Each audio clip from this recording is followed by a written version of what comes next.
we started the fire. Yes, the fire rises. How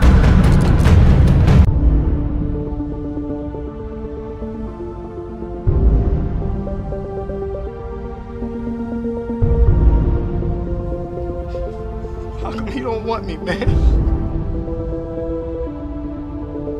I have failed this city. Today we face the monsters that are at our door and bring the fight to them. We will not go quietly into the night. We will not vanish without a fight. This day we fight! That's how winning is done.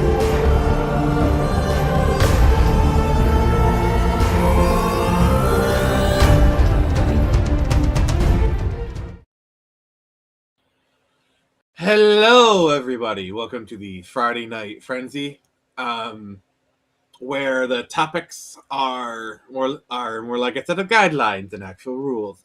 And we have our first commenter. We have Nintendo actually hit their peak with a GameCube, which reminds me of a joke. How do you know somebody is a fan of the GameCube? Don't worry, they'll tell you. Oh, okay. But we will actually be getting the GameCube here in a few, because we are doing a retrospective series on Nintendo consoles. We're doing the console line first. We started with the NES last week, and we will end it with the Wii U, and then we'll do the handheld, starting with the GameCube, with the Game Boy. Crap. I'm about to say. Oh my God, Destroyer! You already got me off my track. But no. Starting with the Game Boy and ending with the 3DS, and then there we'll do Switch and Switch 2 kind of thing, because they kind of converge. They converge a little bit. But yeah, how you doing, Jason? How you doing, buddy? I'm doing fine. I feel really bad because I forgot that a lot of the games you have on the background were actually the system we're talking about now, and I was 2 steps ahead of myself on most of them. Save for Secret of Mana. I forgot that was there. I forgot it. I have a feeling a lot of the games that I'm going to show you'll remember, because one such game, or we're going to start this off pretty strong here. I think you've actually told me to play this game on stream. Like, you've actually sponsored it. Yeah.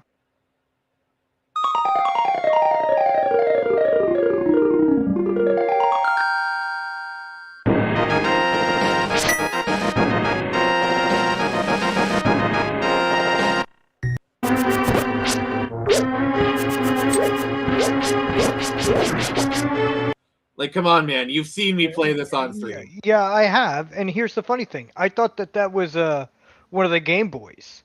I don't know why. It did come out for Game Boy Advance. That might be where your confusion lies. Ever play Inspector Gadget on a game on this Nintendo? No. Is it any good? Should I give it a try? Yeah, I forgot that was a thing. Wow. I was an Inspector Gadget fanboy. I'm not gonna lie. Yeah, I mean, truth be told, I actually first experienced Link to the Past on the Game Boy Advance, but we'll get to that when we get to the GBA episode. Yeah. That's a little bit in the future here. So, the reason why I'm framing it like this is when you look back on your average Super Nintendo games, the games still look good. Like, even the slop of the Super Nintendo era still looks so much better. Oh yeah, they do. Like, let me just kind of think. Let's do Home Alone on the Super Nintendo. I don't know. They showed Dr. Claw's face in that game. I think he's the final boss. Didn't they initially reveal his face with like a toy or something? I believe so. I can look that up. I was such a big fan of Inspector Gadget as a kid. Inspector Gadget. All right.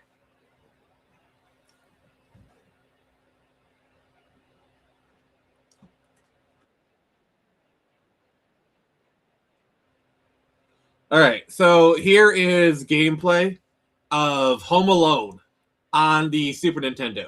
A game which by modern standards would be considered like licensed shovelware slop or whatever, however you want to.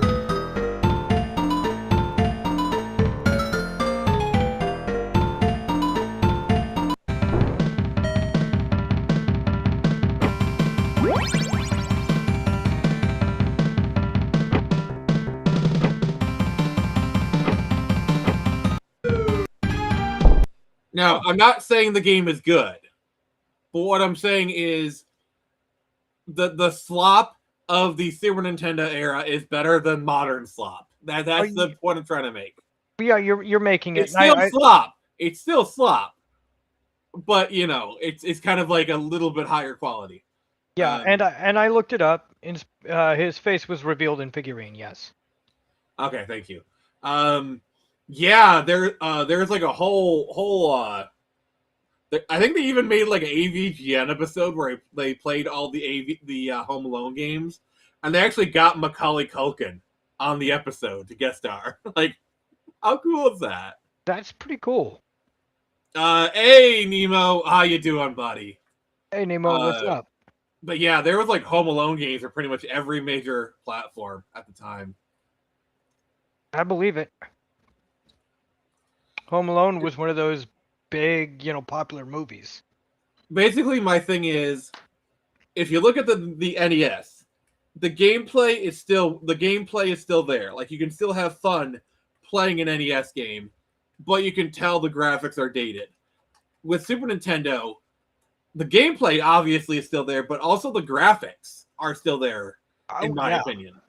I mean, honestly, I'd like to see graphically them lift Secret of Mana up just a little bit, and it'd still be flawless. I'm gonna disagree with you there. I think Secret of Mana looks really good. I mean, like, I haven't even gotten into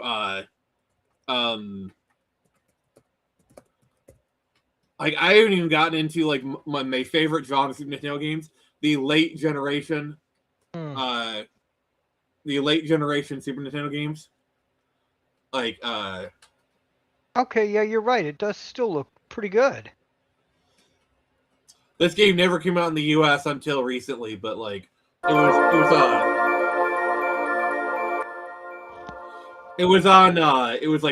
like if you knew how to like play ROMs, it was easy to get from Secret like of as Mana? early as the 2000.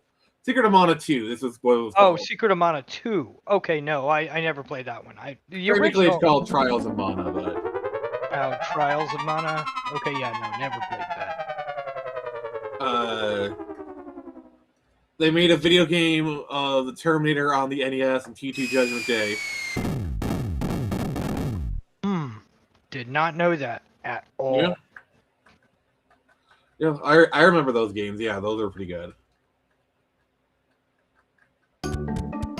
Seriously, look how good this looks. Yeah, that looks very good.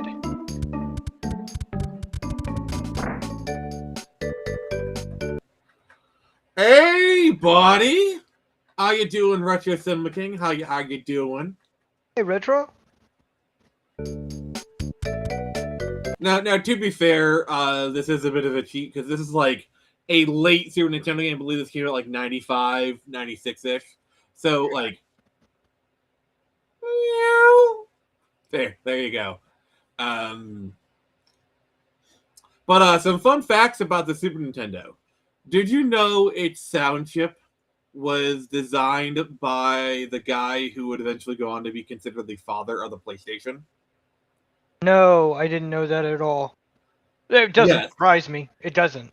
So it was made by a man named Ken Kugaragi, who is known as the father of PlayStation, and he did it as I just want to make my own sound chip, and he did it. So he's a mad lad. All right. What is up, my friend? What is up? What's up, man?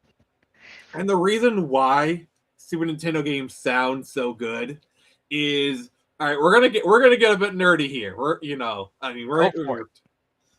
The Super Nintendo sound chip actually works on a sample basis. So basically, you have a bank of samples and you play those. There was like a set of samples that Nintendo provided developers, but some developers actually made their own samples. Like Capcom was famous for using their own samples in their games. That's why a lot of the Capcom games on the Super Nintendo sound so good. Wow. I'm going to be a bit busy, so I may not hang around as much. Hopefully, guys will change around. Hopefully, it will change around the fall. All right. Yeah. Well, come in whenever you can, Nima. We enjoy having you here. So Yeah. We enjoy having you. I mean, it is what it is. Life is life. Yes. So yeah, that's why Super Nintendo games sounded so good. Yeah. I would have never thought somebody made their own sound chip and said, "Here you go." Wow, impressive. But yeah, well, like we were talking about, like we're just kind of going wherever here.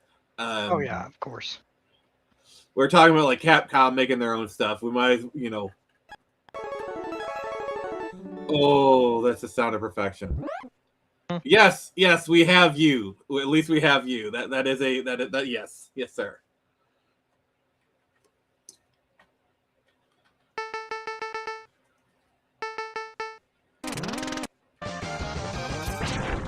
Look how good that sounds. Yeah. And speaking of a game, we will be talking about it. Yeah, definitely when we talk about our favorite Super Nintendo games, this will be on the list. But oh yeah, not just the music, but like the sound effects, all that stuff sounds perfection. Yes.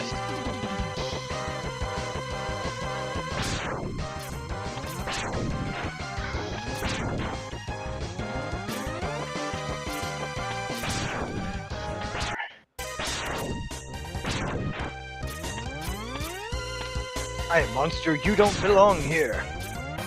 Sorry, couldn't help myself.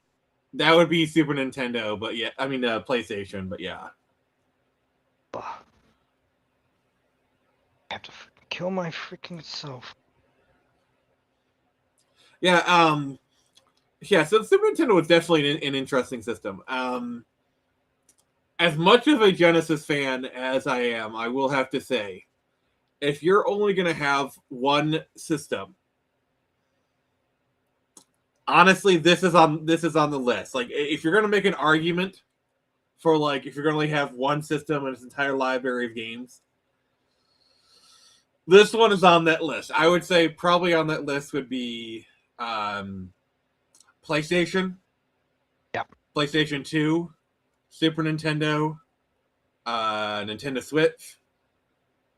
I'm trying not to hit handhelds here, but and then probably maybe Xbox 360 or PS4. Yeah, one of those two.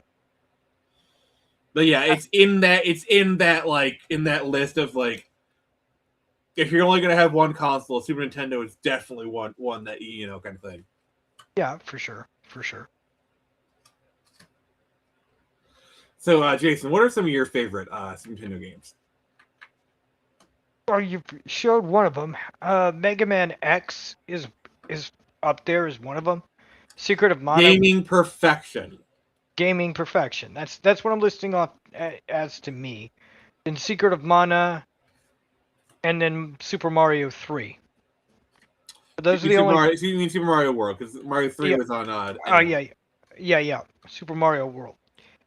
Those are the top 3 that I can think of off the top of my head. I really wish I could give more, but it's been so long since I've even. Mario Brothers 4. I mean, Super Mario Brothers. Well, okay. To be fair, in Japan, Mario World is called Super Mario Brothers 4. So I wasn't technically wrong with that up there. Yeah. You're not wrong. But I mean, those are the only ones I can really remember. Had I still had my system and I had all my games, I could probably give you better names. But those are the only. Well, some of the games that you probably played, like Donkey Kong Country. Yes, that I did. I like that game. I suck at it. Let's see, the Super Castlevania 4. Yeah. Oh, the music on that is so good. It's so good. Yeah. And obviously you have games like Chrono Trigger. I Oh, would say yeah. the RPG revolution really started with the Super Nintendo. Yeah, I forgot Chrono Trigger was Like, here. I am a PS1 fanboy. The PS1 is my favorite console of all time. And the PS1 is known for its RPGs. The Super Nintendo walked so the PlayStation could run. Yeah. See, that's where I played Chrono Trigger, was on PlayStation, ironically. But it You came played out the here. worst version. You played literally the worst version. Yeah, I played the worst version, unfortunately. I didn't know it came out on Super Nintendo. Had I known that, I would have played it here. But I didn't. But yeah, That so, have you ever played ActRaiser? no. ActRaiser was actually a launch title for the Super Nintendo. Really? Yeah, Maybe. it's a weird like action RPG town building game. I never even heard of this thing. Enlighten me. I'm pulling up a playthrough of it right now.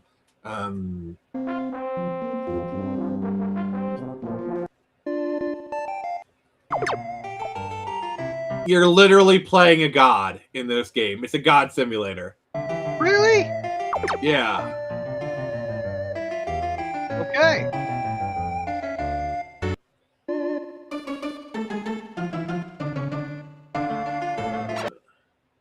Oh.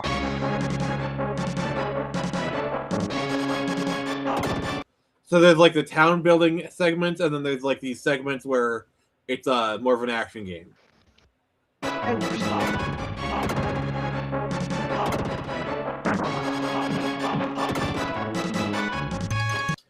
Yeah, that music's so good though, isn't it? Yeah, no, I'm not complaining about the music. I just never played that game. I didn't even knew it existed until now. Thank you. Well, there's a lot of games you're going to be adding to your list here. I feel like. Oh, yeah, probably. You played F-Zero though, right? Oh yeah, I've played F-Zero. Oh, yeah. Yeah, a lot of good racing games like F-Zero, Mario Kart, Super Mario Kart. Oh, that's right. This is where it showed up. I can't forget that. I've definitely played that game. And screamed and threw the controller at the screen at the same time. The thing that I find most interesting is about this generation is the multiplats. So you had literally like games that had like the same name, but they are totally different games. Like take for existence Aladdin. Aladdin on the Super Nintendo was more of a platformer, whereas Aladdin on the Genesis was more of an action game kind of thing. Really? I never Yes. knew that.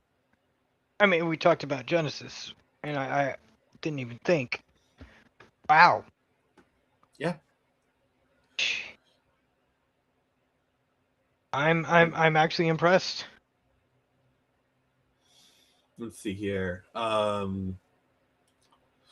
and like the thing I always love about like the older you kind of go for the consoles had a certain character to them. Like if you like certain types of games, you played this console as opposed to this console. Yeah. Like, the Super Nintendo was more the home of platformers, RPGs, and whatnot, whereas the Genesis was more action-heavy, arcadey games. Okay. Now, granted, the Genesis had RPGs. I mean, they had a few of them. They even had like a Zelda-type game, like Landstalker. But like, and even the Super Nintendo had more action-heavy games. You know. But yeah, I never, like I said when we were talking to Genesis, my cousin was the one who had the Genesis. But then again, he was more high school aged than myself, almost college. Mm-hmm. Like you said, that's the more age group for that. But before anyone comments, yes, I know the TurboGrafx 16 exists, but nobody had it when I was a kid. I didn't even know the TurboGrafx. Like, I was born in '87. Okay, I was a kid during this time. All right, I didn't know anybody that had a TurboGrafx 16. I knew one guy with a Jaguar. One of my friends had a Jaguar. One. I've only heard of the Jaguar by name because people talked about it. I played on a Jaguar. I played it. I had one friend when I was a kid that had a Jaguar. I've heard of the Jaguar, but I never heard of the system you just mentioned. It's crap. It's crap. But Oh, okay. Okay. Yeah, I'll probably talk more about like that kind of stuff in the N64 episode. But yeah. Okay. Fair enough. But yeah.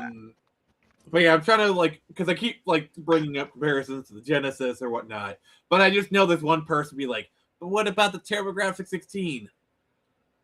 The TurboGrafx 16 doesn't exist because it never existed in my headspace. In fact, I think it was eaten by the sun. I didn't know the TurboGrafx even existed until like maybe 2008. I grew up during that time, so I didn't know it existed until 2026. So here we are. To be fair, my awareness of gaming is, we got Hooded Raven, who tacos and burritos. Are you eating right now? Because I just is something at my door? Should I go check my door? I think you should. No. Maybe he got you Taco Bell and he's just trying to hint at it. Hint, wink, wink, nudge, nudge. Well, I'm gonna need more hint before I step outside. We got Nathaniel here. Nice, born to be kings. Good to see you, Nathaniel. Jason, no. All right.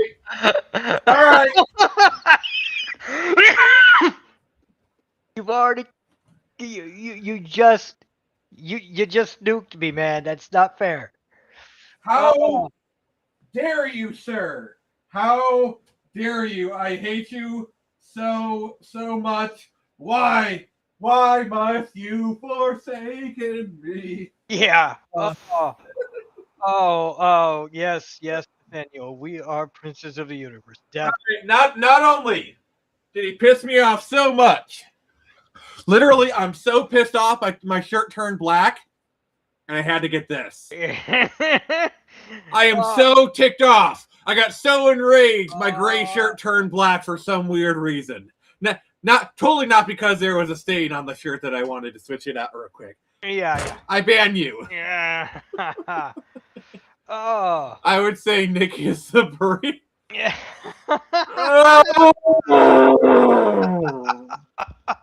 I was about to say that, but I was like, I better let him read that. Oh.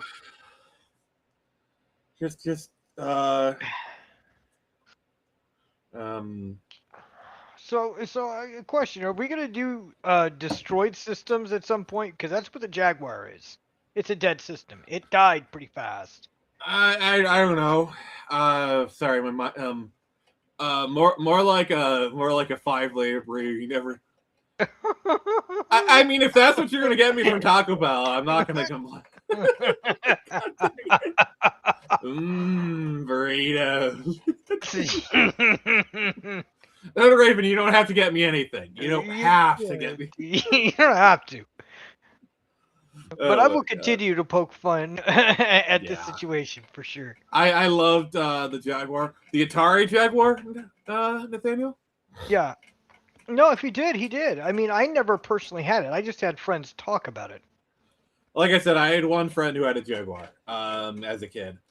So I think, as I was saying before, all the shenanigans happened. Yes, that is like the one good game on the Jaguar. I will give you that. Yeah. I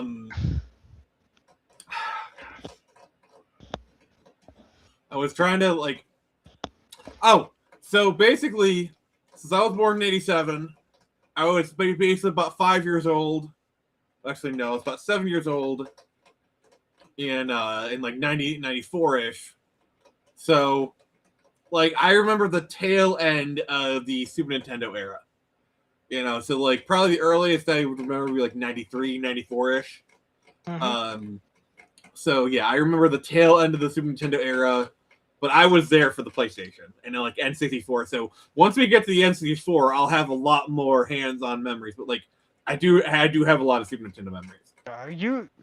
We started this segment off with the system where it was the NES at age 5, 6, 7, 8, 9, and then the SNES, I believe. That is how it went for me. Or 11, whenever it came out. I mean, ironically, yeah. The Jaguar did actually last longer than Stadia, which not a good look for Stadia. No, not at all. Oh my god.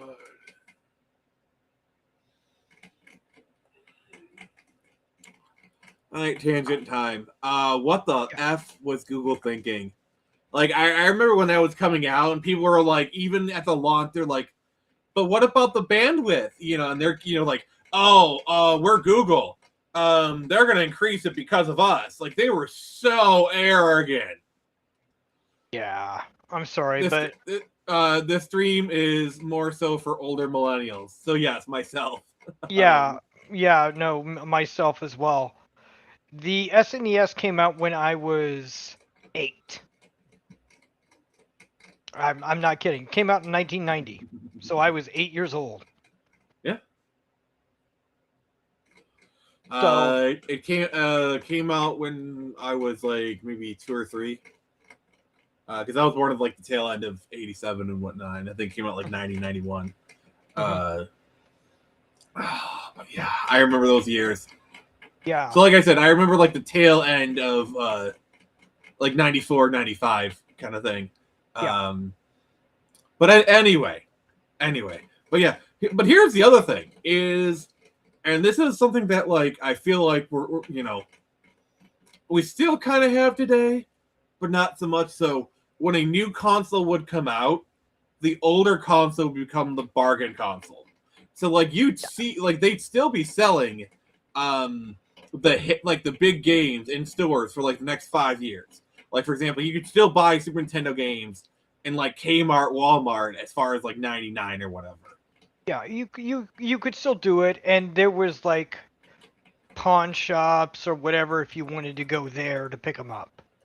Oh, I mean that's always been a thing, even to this day. Yeah. Let's see here. And I'm saying pawn shops in this case because games like GameStop didn't quite exist just yet. So, oh, I mean, they kind of did. Like you had like your Babbages, your Funko Lands kind of thing. Okay. So, I mean, if they existed, but they didn't exist in the city I grew up in. I'll put it that way. I really wish there was a way to put it better than this, but a friend of mine described the city I grew up in this way. It is the butthole of the Gulf of Mexico. Everything just washes up there eventually. All right. So, let's look at a circular ad from 1995. Making me feel old, man. Right, all right. So like I said, this is kind of like the tail end of things or whatever, but yeah, look at that. Oh. Wow. All right, it's not letting me zoom in, but like $39 for Earthbound. Oh, I would love to pay $30 for Earthbound. Yeah, so would I.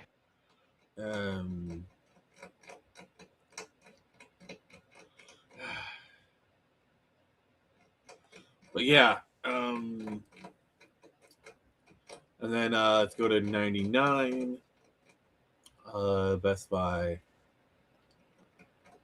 So here's the Best Buy ad from 1999. Because that's the whole reason I looked this up, was kind of like to make a point. Oh yeah, I can see it. Let's see here. Baldur's Gate for 30. Oh, Jason's on top of that. Yeah.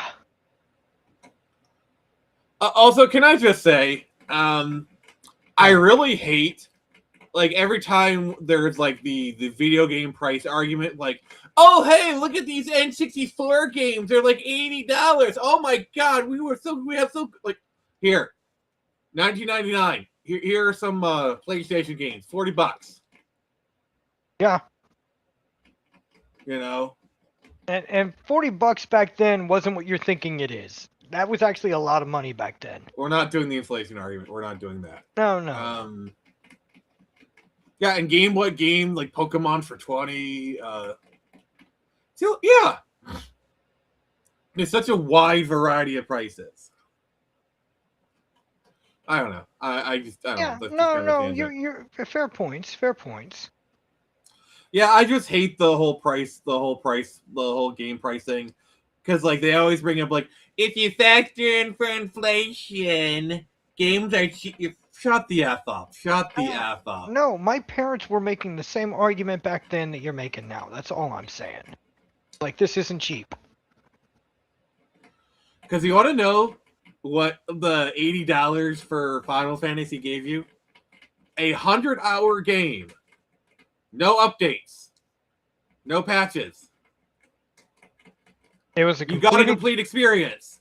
And they didn't, we are sunsetting this game. Bye, guys.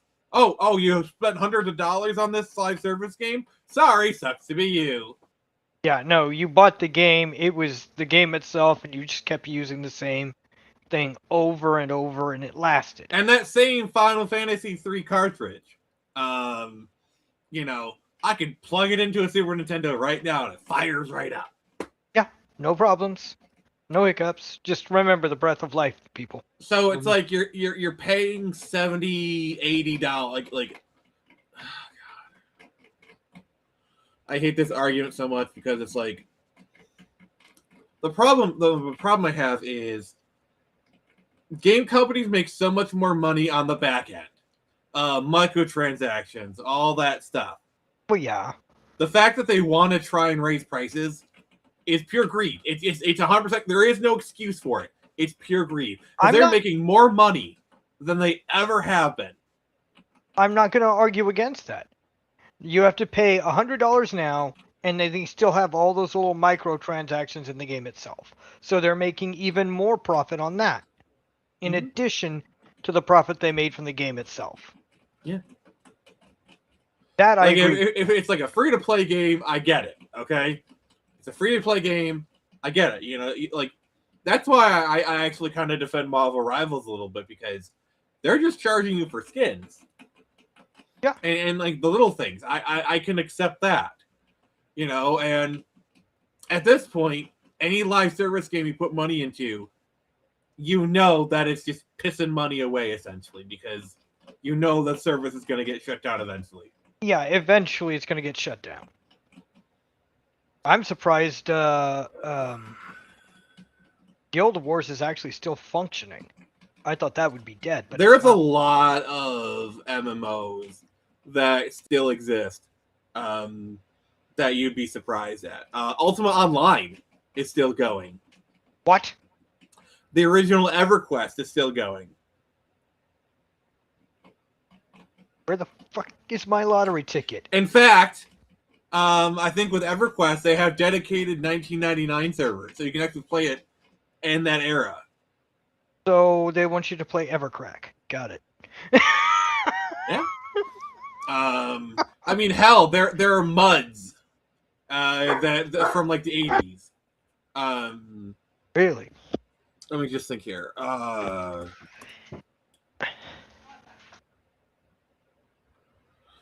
There's a wheel. By the way, MUDs are multi-user dungeons. Multi-user dungeons. I never heard that term, but I was like, I'm just gonna go with it. They were a predecessor to MMOs. Oh, never knew that. Huh. Well, I mean, it makes sense. You got to have the building blocks somewhere. God, I freaking hate wiki. The wiki thing, because like you go there, it's like they just like blast you with ads. Sorry, I am in full boomer mode today. I do apologize. Do you want me to go buy a 1955 Ford and bring it over to you, or? I'm sorry. So what? Okay, Watt Mud was launched in 1993, and is still active today. What the hell? Yeah. How? Why? Passion, community. Okay. I'm surprised. Not surprised at the same time. Do you remember a game called Anarchy Online? Yes, very vaguely. Friends talked It's about it. still going today. I had friends talking about that in 2000 or whenever. Wow. Yeah. Okay, I guess those friends are still happy. Maybe. All right. So the oldest graphical MMO is generally considered to be Meridian 59, launched 9 or Fiducia. Other extremely long titles still active. The Realm Online, launched in 1996. Tibia, 1997.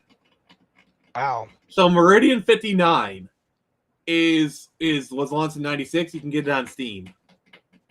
Wow. For Cadia, 1996. Holds the longest running social MMO. Tibia, Gemstone 4, 1988, is a text-based MUD. Still running as a text-based MMO. Wow. Hey, Vander. Or hey, Vandros. Blah, my brain. Hey, Vandros, how you doing, buddy? Yeah, we're kind of like talking about like old running games that are still running now. It's kind of like the segment we're in right now. But yeah, it's kind of crazy. I think a lot of the thing that benefits a lot of games is actually the free-to-play model. I think the free-to-play model actually does help a lot of games stay alive. Oh, yeah. Like, without the free-to-play model, a lot of games would have died. Like, for example, Star Wars The Old Republic is still running. And that's solely because of the free-to-play model. Yeah, technically I have it on Steam, but I don't launch it because it has issues, so to speak, on my system. I've bought things that just don't show up, and I don't know why. It's something on my end, and I don't want to be frustrated with the system that actually works that I'm having troubles with. It's a me thing, not the system. Okay. Got a late notification this time. Had to finish first. But hey, better late than not at all, Van. Yeah, exactly. Yeah, and if anyone else still here, please make sure to give us a like. Yeah, very much. This is the one set of our streams that all I can do is show up once, give it a like, and then leave. Because I have 50 tabs open. Shows up, gives a like, refuses to elaborate, leaves. That's me, folks. Huzzah! Huzzah! But yeah, getting back to it. I think the Super Nintendo is a really, really great system to explore. Another thing I really like about this era is the expansion chips you had for certain Super Nintendo games. Are you aware of the Super Effects chip? Right? No. Have you played Star Fox? I've played Star Fox. Unfortunately, this is also the era where my stepmother comes into the equation. So there's a lot of stuff that I missed because she's a Jehovah's Witness and didn't want magic. So I've done that before for people. That is appreciated, my friend. That is appreciated. Yeah, that's a good thing. But yeah, stuff like Star Fox. I mean, the fact that Doom 2, the Doom, I love streams. I love sorry, excuse here. I love streams coming out of the feature with an estimated FPS. Yes, I think that's actually really cool. Because a lot, like the thing about being a PC gamer is, can it run on my system? Yeah, I always check that. Because like I really, but the thing is, they better have multiple FPSs. Like, this is like the maximum possible FPS you could have, like these, like like a low, medium, high kind of thing. Because sometimes you're like, okay, I could have it at high, but it's going to be at like 30 FPS, or I could crank it down to medium and it'll be like at 60, 90 FPS. Kind of thing, like the quality versus performance mode they have on consoles. Yeah. But yeah, I think that's Steam does literally absolutely nothing. Still wins. Yeah. Exactly. Yeah,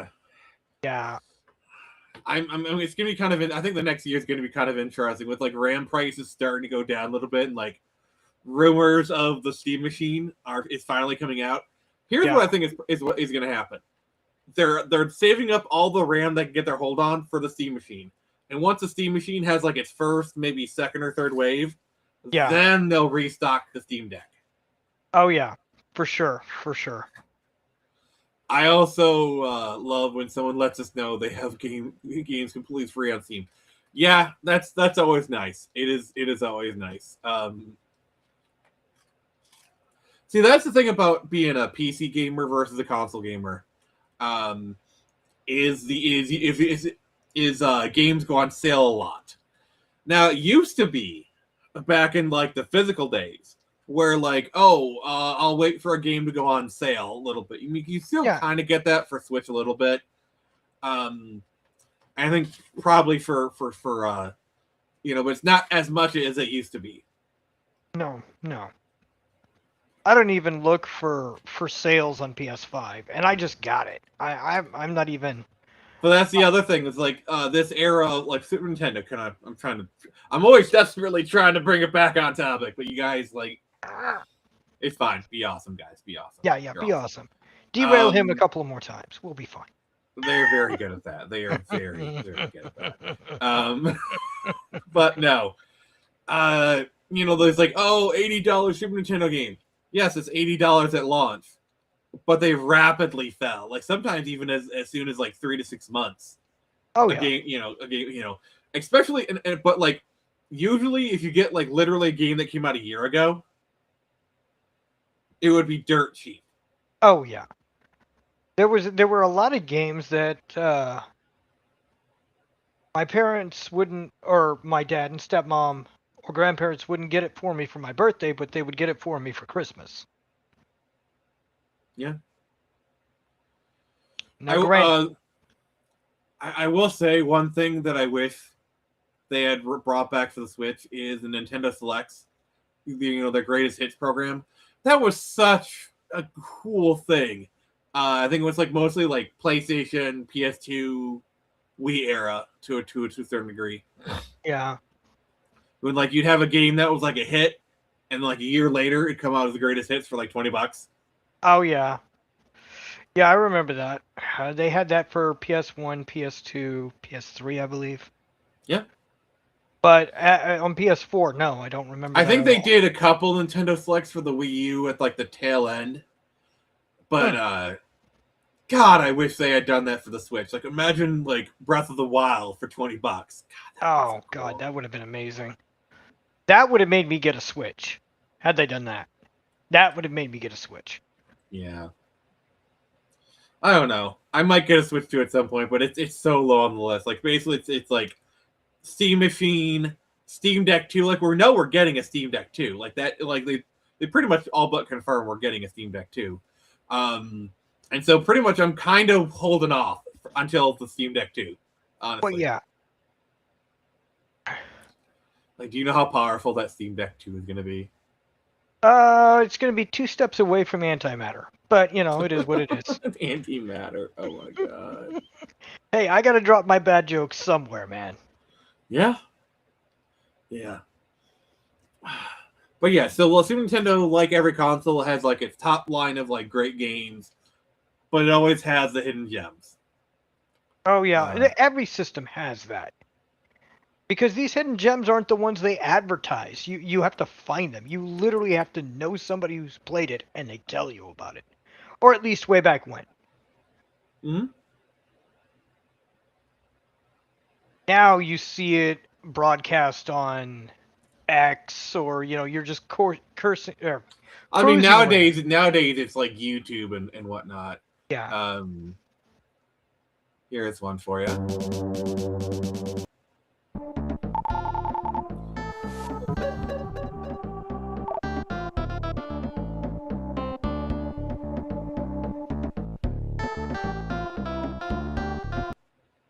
I don't remember this at all. Yeah, this was an underrated one, but and another one this one I really think you'd like is, have you ever heard of Secret of Evermore? No. Or if I did, I barely remember it at all. It was done by a team for Squaresoft of America. Huh.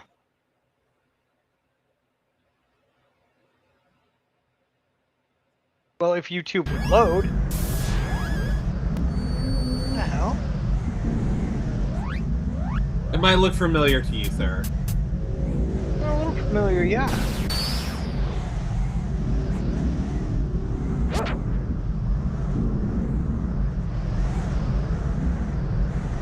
Basically, this is about a boy and his dog going through different worlds, but it's also, he has like a love for this is kind of like an ode to the movies. Huh. Interesting. I actually think you'd like this game, because I know you like Secret of Mana, and this has a very similar gameplay system. I think you would like this game, sir. If I can get it, I might. I'm trying to think. There's all these little gems that I never got, but they look really good.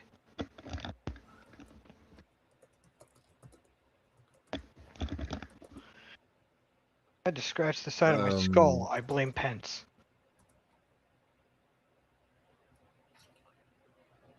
So basically, your two options are get the original cartridge for Super Nintendo or play it on emulation. It has never actually been re-released. Oh man. Okay. Reason number 1 to get an SNES. Okay. Reason number 2.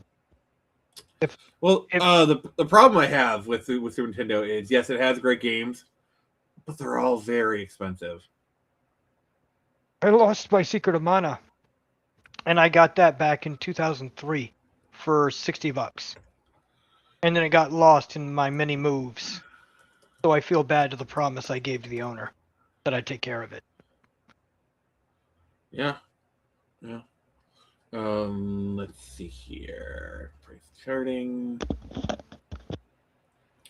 All right. So,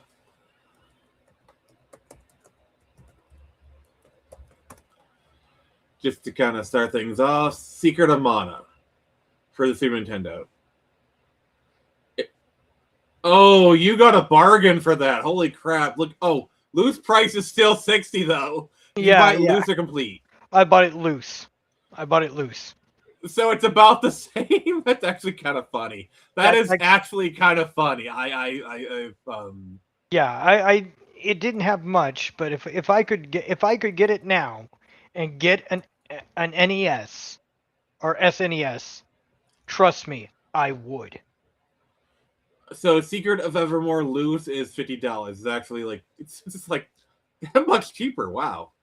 Yeah, jeez. I think a lot of that is it has never been re-released, whereas Secret of Mana has been re-released a bunch of times. That's my theory. Well, yeah, no. Yeah, it's not a bad theory. However, this game would be one of the many reasons I would develop an actual time machine to go, oh my. Loose price is $38. So a problem with this is it's been re-released a bunch of times, and I'm gonna argue the Super Nintendo is not the best version. The Game Boy Advance version is the better version. I wouldn't doubt that. Holy crap! Box only is like $73. To be fair, these are just kind of things. Price charting's not gospel. Trust me. I've been a retro game collector since 2012, and yeah, price charting is not like the be all end all. No, you can probably get some for really cheap, but they're still really good. Yeah, so definitely one of the grails of the Super Nintendo is Earthbound. Earthbound, which is a game I've only heard about in recent years. I never heard about it back then. Yeah, it didn't do too well. But loose is 408, which let's see here. That's expensive. Yeah.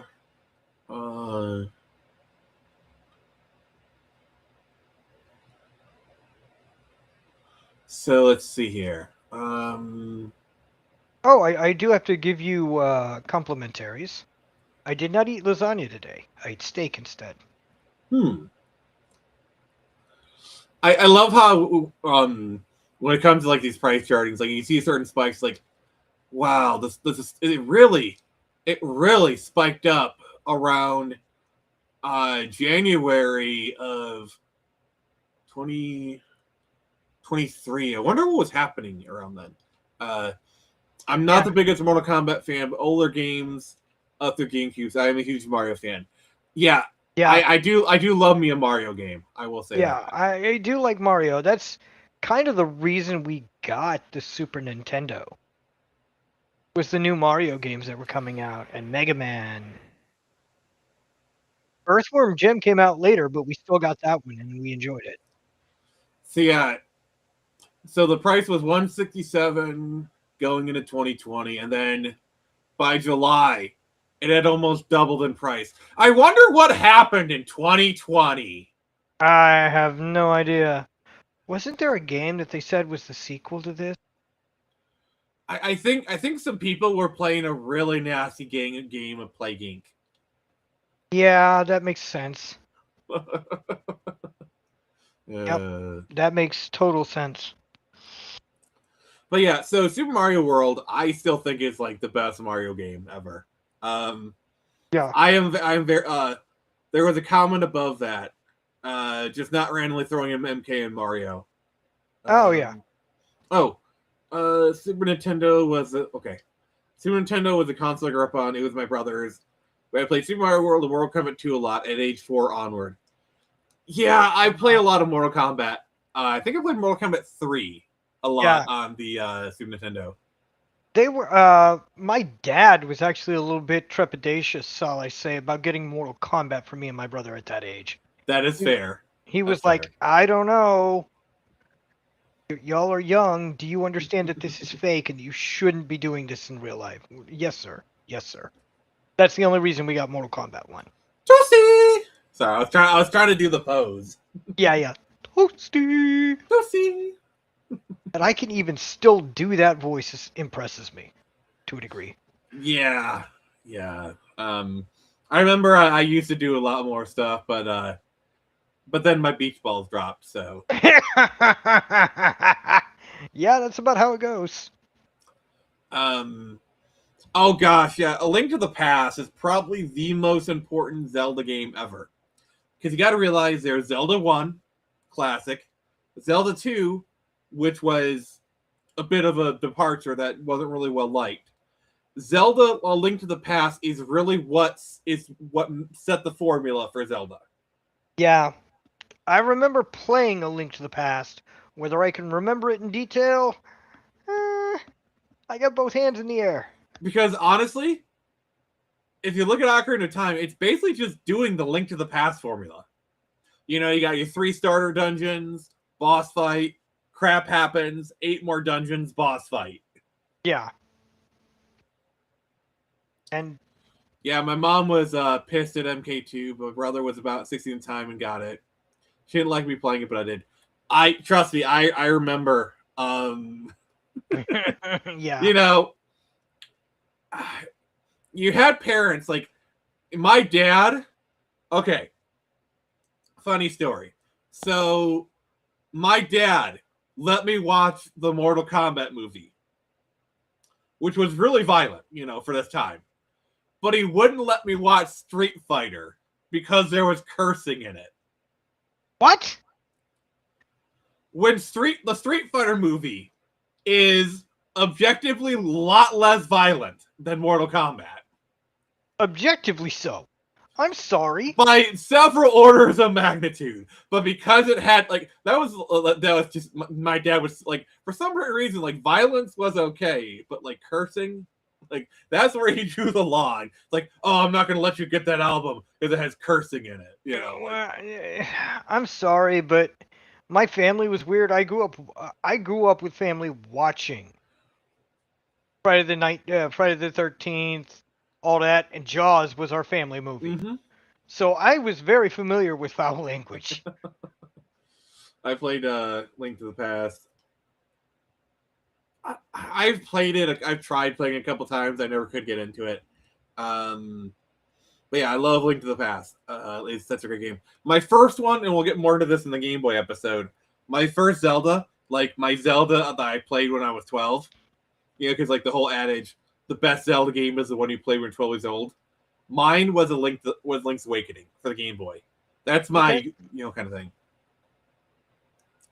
My mom never made my brother throw MK2 away, but I had to throw away it. Blackthorn! Oh, that game. I know that game. She freaked and had to throw it into trash. My dad got it for me. No one knows what the game. That's actually an early game by the Blizzard devs. Really? I'd never heard of that game at all. What is it? It's basically like a side-scrolling shooter. I can look it up for you. I never heard of it. Day in my life. Wow. See, it's shows like this that remind me how sheltered I was in other ways. They weren't protecting me from, violence or anything like that, but I was too busy doing other things and them keeping my mind off it. This is the game Vandross's parents didn't want you to see.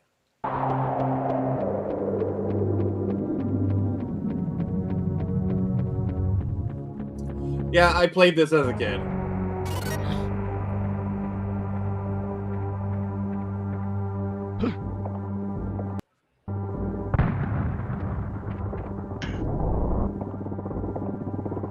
What up? There are people chained up who you can shoot and kill. Yeah. Oh my gosh.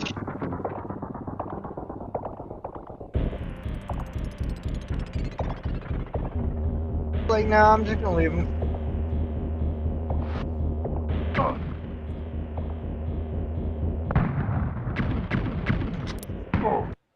Oh, Vandross, I want to show you a game that your parents would have. Oh my god. This is I want to show you a game that your parents would not have let you play as a kid. Are you from Jason? Are you familiar with Out of This World? I've heard you and Pence talk about it, but I've never seen it myself. Or you and somebody.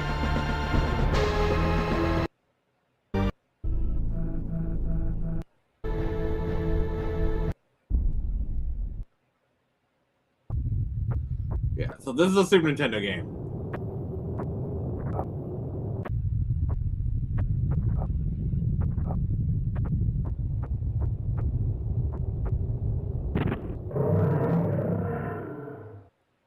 Kill it. Kill it with emphasis.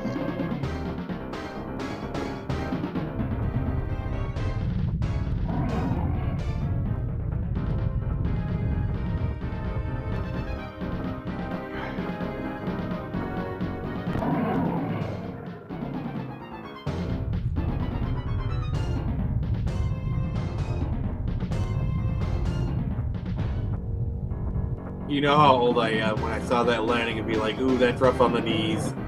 Yeah. That's how you know you're old. It's...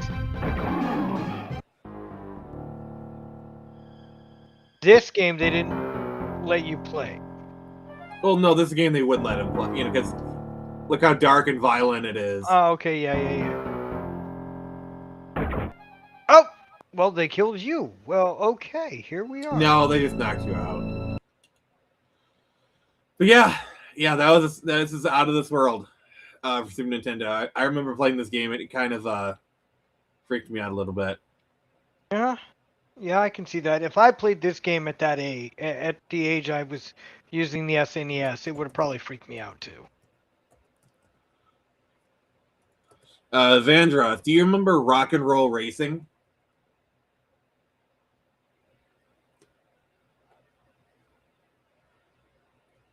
Do you remember?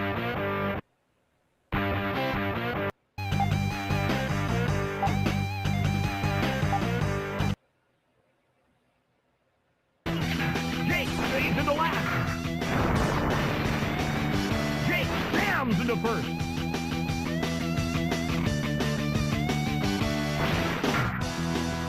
I wish I'd known about this game. Damn. Yeah, it had like different modes to it. Yeah, the thing about it is it's like it had like a couple names, like Out of This World, Another World, or whatever, depending on the system. I did play Rock and Roll Racing as a kid. But yeah, that Rock and Roll Racing was a good one. I love that game. I was playing Nitro or whatever back then. Nitro? Yeah, it's where you're basically racing monster trucks or whatever around a track. I'm trying to remember the name of the name of the game, but you were collecting nitro to speed up and stuff like that. Shit. Yeah. I can describe what the game was, but remembering the name, screw it. I'm gonna forget. So we were talking about like games being different on other consoles. One of the ones that I wanted to highlight was Shadowrun, which is based off of a pen and paper RPG system. I know what you're talking about. I didn't know there was a Shadowrun game.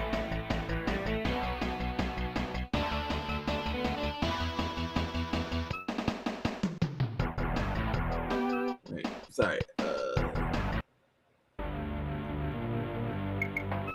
So this one's more of a point and click RPG kind of thing. Yeah. I think we've had this conversation before, Jason. I told you to go play Shadowrun Returns. Yeah, I remember you saying that. This is it. Right. And then just this is Shadowrun on the Genesis, and I'm only really showing this for comparison's sake. There. So yeah, this one is more. Yeah.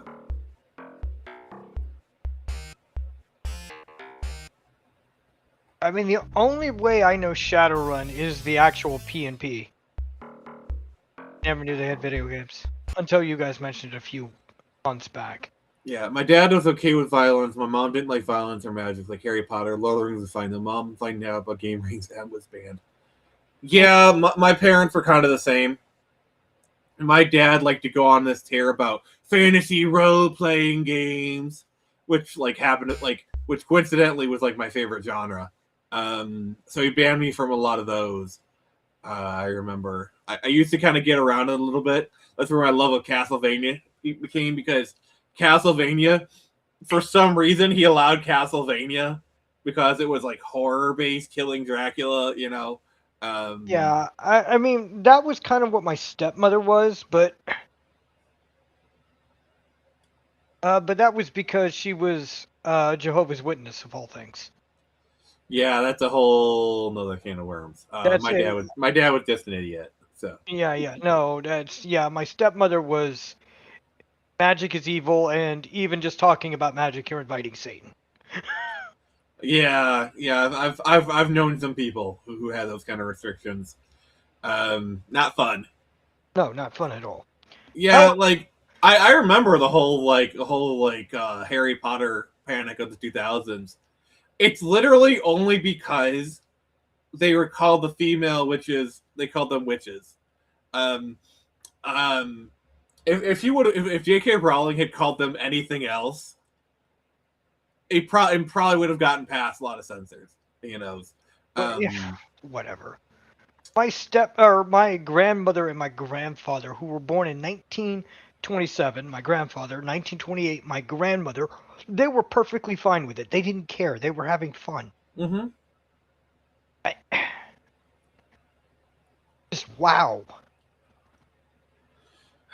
I'm surprised. One of these days, I want to have someone on here who was like a big tabletop gamer during the '80s, because I want to hear like what it was actually like during like the D&D Satanic Panic of the '80s. Oh, Like, God. I want someone who was there and remembers it, kind of thing. I knew somebody who actually did that. He passed away a couple of years, or 2 or 3 years ago. Gone. But yeah, he lived through it. Been a gamer for that long. Yeah. But yeah, the Super Nintendo, I feel, is kind of like the apex of 2D gaming. Were there some really great games on the Saturn and PlayStation? Yes. But I feel like it was like the zenith of 2D game design. Yeah, I will agree with that. Because by the time PlayStation came around, 3D was starting to come in. And there are some amazing 2D games on the Saturn, and like the Saturn itself is like a 2D powerhouse,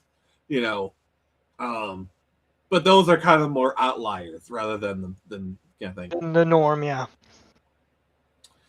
Yeah, and that's the other thing about the Super Nintendo era is the rating system didn't really come into play until like the very, very tail end.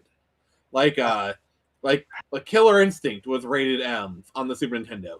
But that was like 94, 95, like very, very tail end of it.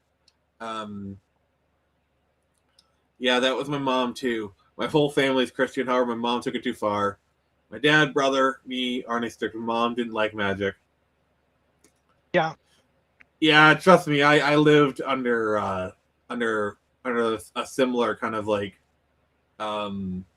oppressive thing or whatever. But yeah, that's it. That's the thing. I was respectful to my grandparents. I didn't tell them personally about my religious beliefs, but everyone else in my family knows I'm pagan, and they don't care. Don't put your religion in our face. And I was like, fine. Well, yeah, but it's like when you're living in the household and like your parents are a certain religion, obviously, kind of thing. Yeah. I am back. I got an Overton warning for not having my name tag on, even though I asked over a month ago saying, hey, I lost my name tag. Well, do you finally have a name tag, though? Yeah, do you have a name I'm sorry, that was mean. Yeah, Hooded Raven, I feel bad for you. A written warning. Yeah, I'm sorry, man. Oh, written warning? Okay. So, you're now getting... Excuse me, Mr. Raven? Yeah, Mr. Raven, do you have the name tag? No, I gotta do it properly. So Anderson. Last name Raven, first name. My brother lived through the D&D panic. He loves D&D. Oh yeah. I like D&D. I don't get to play it as much as I would like to. I would love to play some more of it. No, I still don't know who I am. Mr. You need to march into the manager's office and say, Myers needs to tell me who I am. Oh yeah. I really hope, like, just watch. He's gonna get written up again for not having his name tag. I told you guys I need a new one. Yep. Yep. Oh God. No joke. I now put all my online orders as first name Mr. Last name Raven. Oh God. Yeah. Yeah, I mean, this day and age. Or like let's say like your delivery person, you really don't like them. So you have like a package that on their route to like a sketchy part of town. And it's like, we're looking for Mr. Fook. Ooh, you? And they look down and they look at the package and it's like, Fook, you? Because like, and they're like, oh.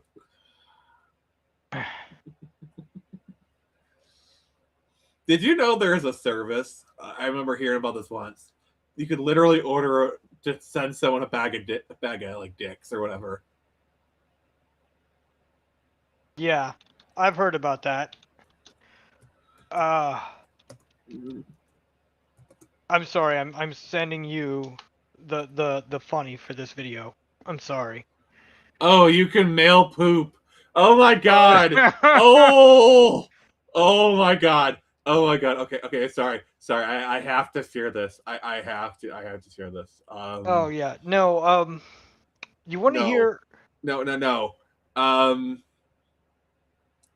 poop senders. Oh God, no. You can send gorilla poop. Spring Fling special. Oh my god. Elephant crap. Gorilla poop combo pack out. Are you trying to give the audience things to send to you? I'm just saying. Whoever sends you this is getting banned. I'm putting my foot down right now. You can do a quart or a gallon. Oh God, no. You know what this is reminding me of? Like, oh my god, just imagine you just send a gallon of elephant crap to somebody you don't like. I know who I would send that to. I'm not going to say their name just out of sheer sanity. But yes, I can think of a few people. Always fresh, always anonymous. Well, thank you for that. Yeah, thank you for that, at least. Oh, and I just realized the picture is a elephant's butthole. Oh, crap. Oh God, no. Okay. No. Okay, we're done here. We're done here. We're done. We're done here. Oh God, that was such a crappy segment. I've done that site. They're actually pretty reliable. No, I was. And here I thought they had shitty service. Yeah, no. Oh, Mark God. the time. Mark the time. Oh gosh. Ex-girlfriend. That's like half their business right there. Let's see here. I love it when the Simpsons do the prank call Bart to say hi. A huge ass there. Oh my God, yes. I love the Mo Tavern. It's like, I need Amanda hug and kiss. It says anonymous and no paper trail. But how will you know? I mean, Jason. I mean, Jason sends it. See, there's no paper trail, but there is a poop trail. The silence. Jason, are you okay? I'm fine. I'm trying to do the timing. I'm trying to get that right. Okay.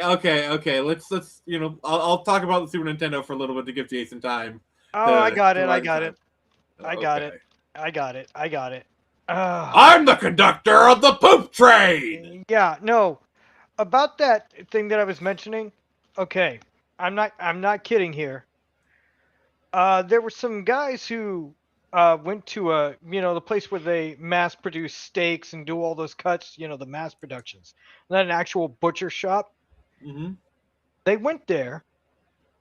3 guys went in there, grabbed 3 bags of what they thought would be cut steaks, but all they ended up stealing was nothing but cow assholes. I'm not kidding. Wow. So I guess you could say they got shitty service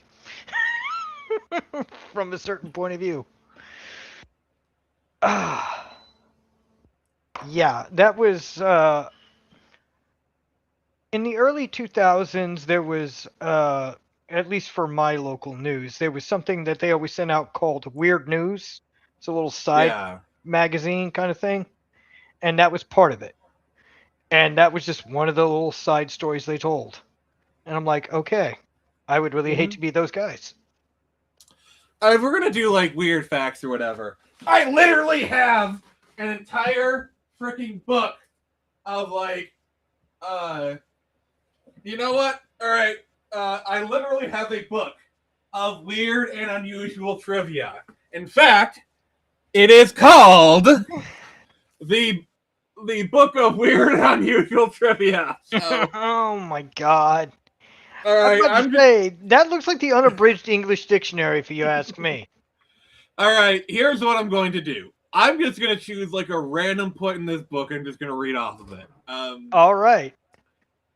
There was one lady I saw got tired of the port pirates.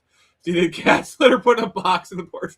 See, you know what you do when you want to get rid of stuff, but you don't want to wait for the trash people to come. You put it in a box. You put it on their porch. It'll be gone in like 5 minutes. Yeah, it'll be gone in 5 minutes. Modern problems cover modern solutions. Mark the time. Oh yeah. I'm glad you said that when you did, Jason. 2 seconds later, I would spit my drink on the computer. Well, good for that. Weird facts, like what kind of facts I know. In 2010, the people made the light bulb. Philip made the first commercial grade air fryer. Oh. All right. All right, here's more curious classifieds.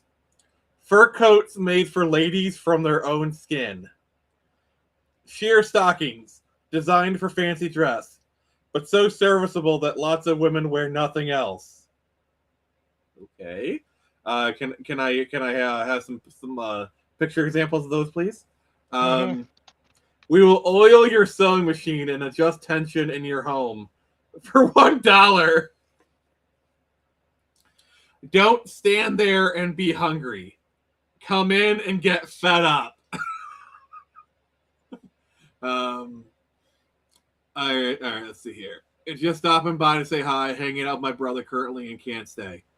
All right, Happy Dino. Yeah. That's fine. That's fine, Happy Dino. That's fine. Wow. Words. Use your words, Jason. Use your words. I will. All right, GE automatic blanket. Ensure sound sleep with an authorized GE dealer. Oh, goodness. Open house. Body Shapers Toning Salon. Free coffee and donuts. That sounds like a Planet Fitness marketing tactic. It does. Rabbit fur coat, size medium, $45. Small hutch, $55. Golden ripe boneless banana, 39 cents a pound. What? What? You know what? That a lot of things can be answered with why in that context. Yeah. Get rid of ants. Zap does the job in 24 hours. And by the way, it's spelled AUNTS.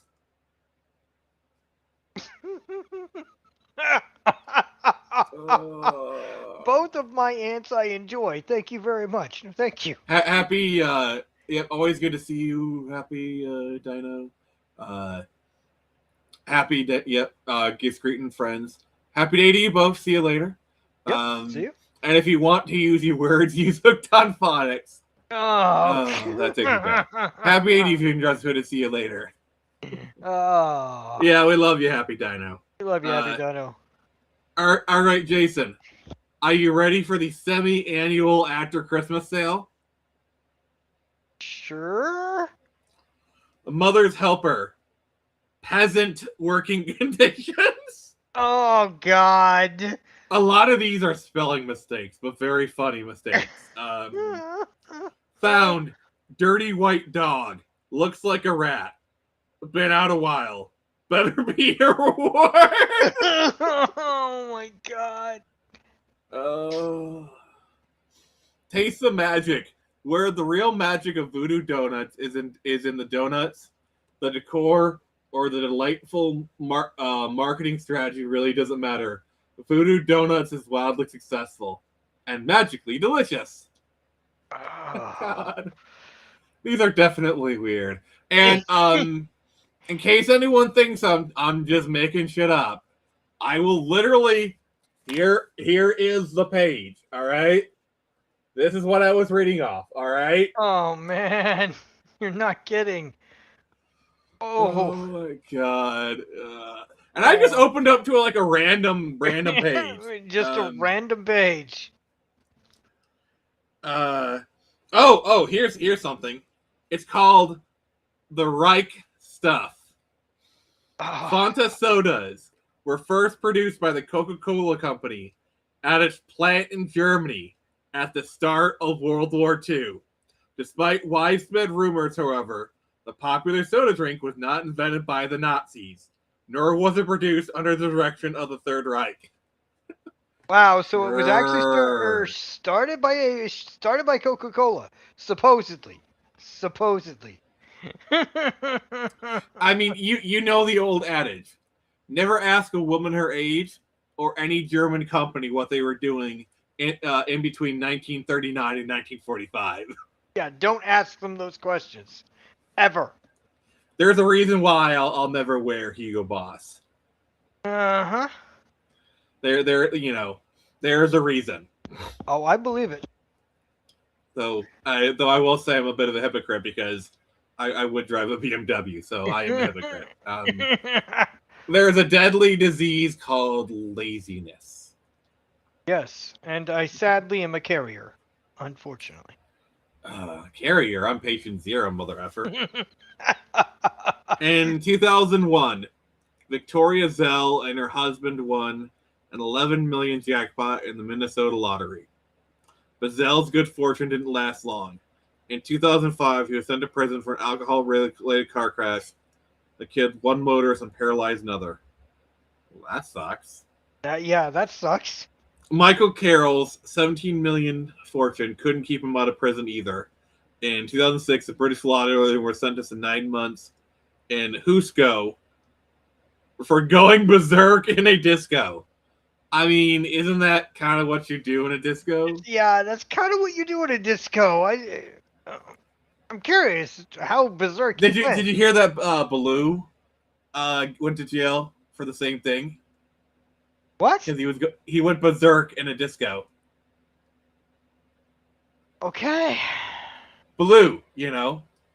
Yeah, I know. I'm just like, And when they said, Baloo, do you need us to grab anything? When his wife called and says, Baloo, do you need me to grab anything for the home? He said, just the bare necessities, hon. oh, head roll.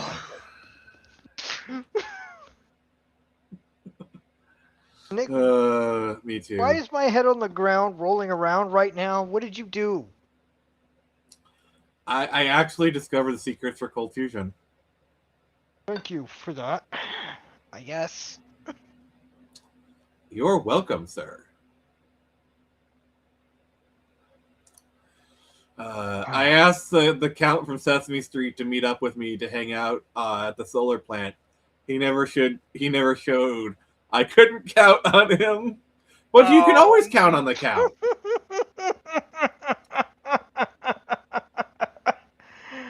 Oh man, like you said, our Friday streams are just Do you like know what? guidelines. Okay. Do you know what Oscar the Grouch's favorite band is? No. Garbage. Oh my god. I just face palmed into my eyeball. Really? Are you trying to give me a black eye? Possibly.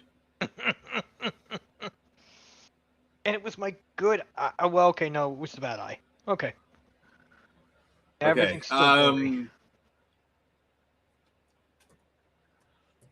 Okay, I have to. I don't know if this will get the stream like canned. Everyone, prepare for the worst, but hope for the best. But talking about this,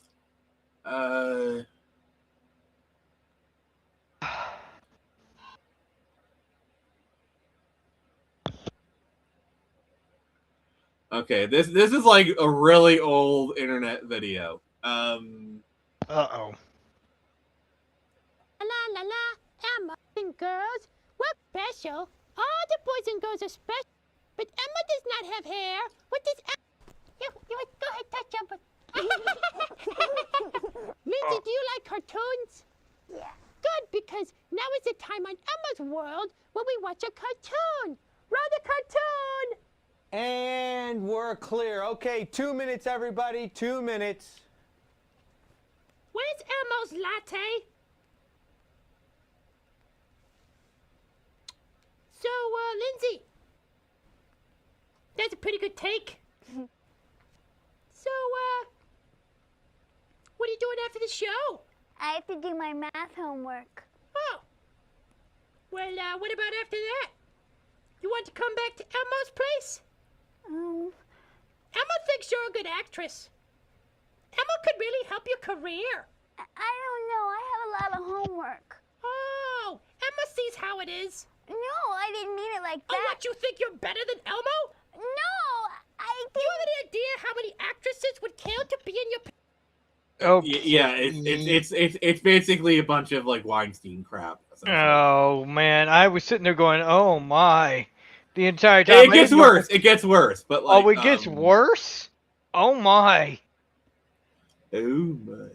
All right, this is Yeah. one of those instances where being a part of the Discord is actually very helpful because I'm going to post this in the lobby.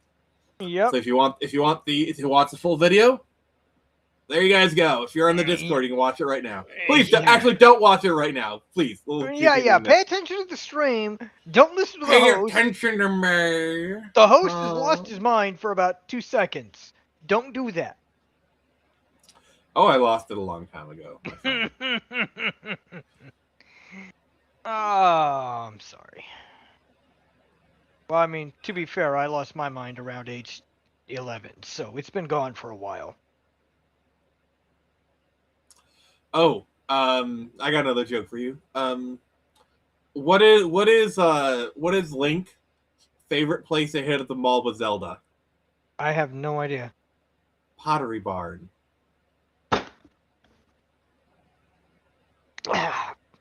Wow. Okay.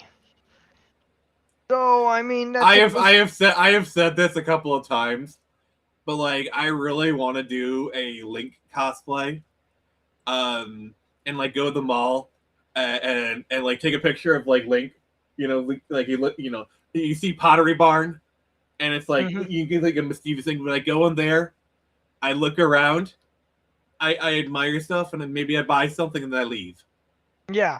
the joke is like, oh crap! It's a guy in a Link cosplay. What is he gonna do? Because like I would imagine they would kind of know the joke. Like, oh crap, what is he gonna do?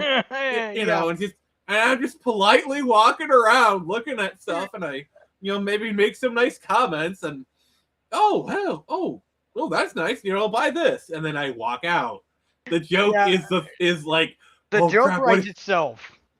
No, the joke is like the assumption that I'm going to do something crazy, and then I don't. I love those jokes, by the way, because I'm not actually doing anything wrong. No, you're not. You're not. What? What, you want to be Link? What website would you take me to? Oh, gosh darn it. He'd take you to pottery.com. I'd be surprised if that's an actual website, to be fair. All right, I have to post something in the meme channel. It is demanded. It is demanded, unfortunately. All right, look, Hooded Raven, see what you have done. Look what you have done, sir. All right, take a look. Raven, this is your fault. Oh gosh, I'm going to Discord right now.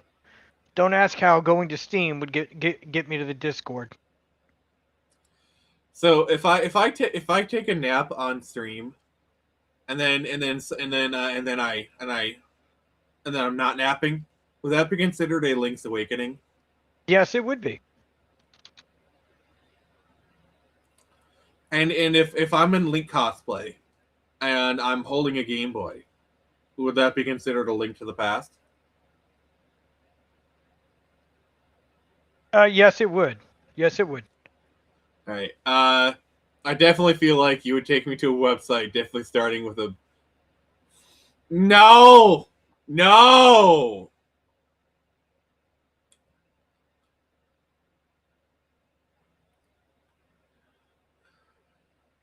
Yeah.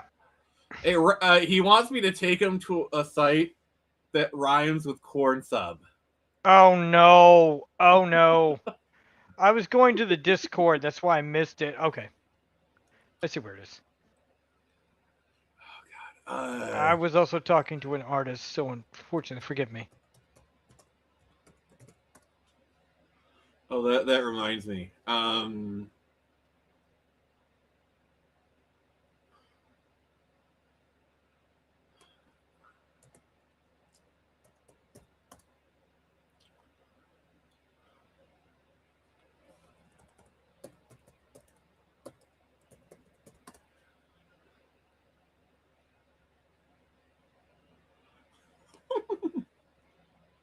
Okay.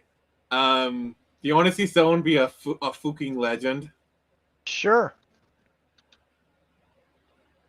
Okay. Good morning, Killarney. I'm Leron with your morning announcements.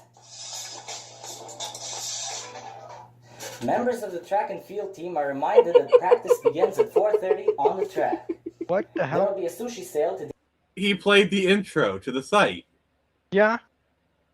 Nice. On the school morning announcements. Huh. Okay. Nice. I was hoping that you would hear like a roar in the background, be like, he did not just do that. Yeah, I know.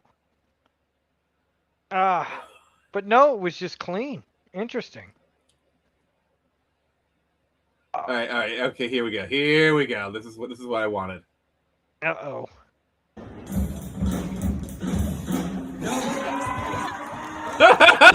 Nice. The fact that like every kid knew exactly what he was doing, that does not inspire confidence. No, it doesn't. Not at all.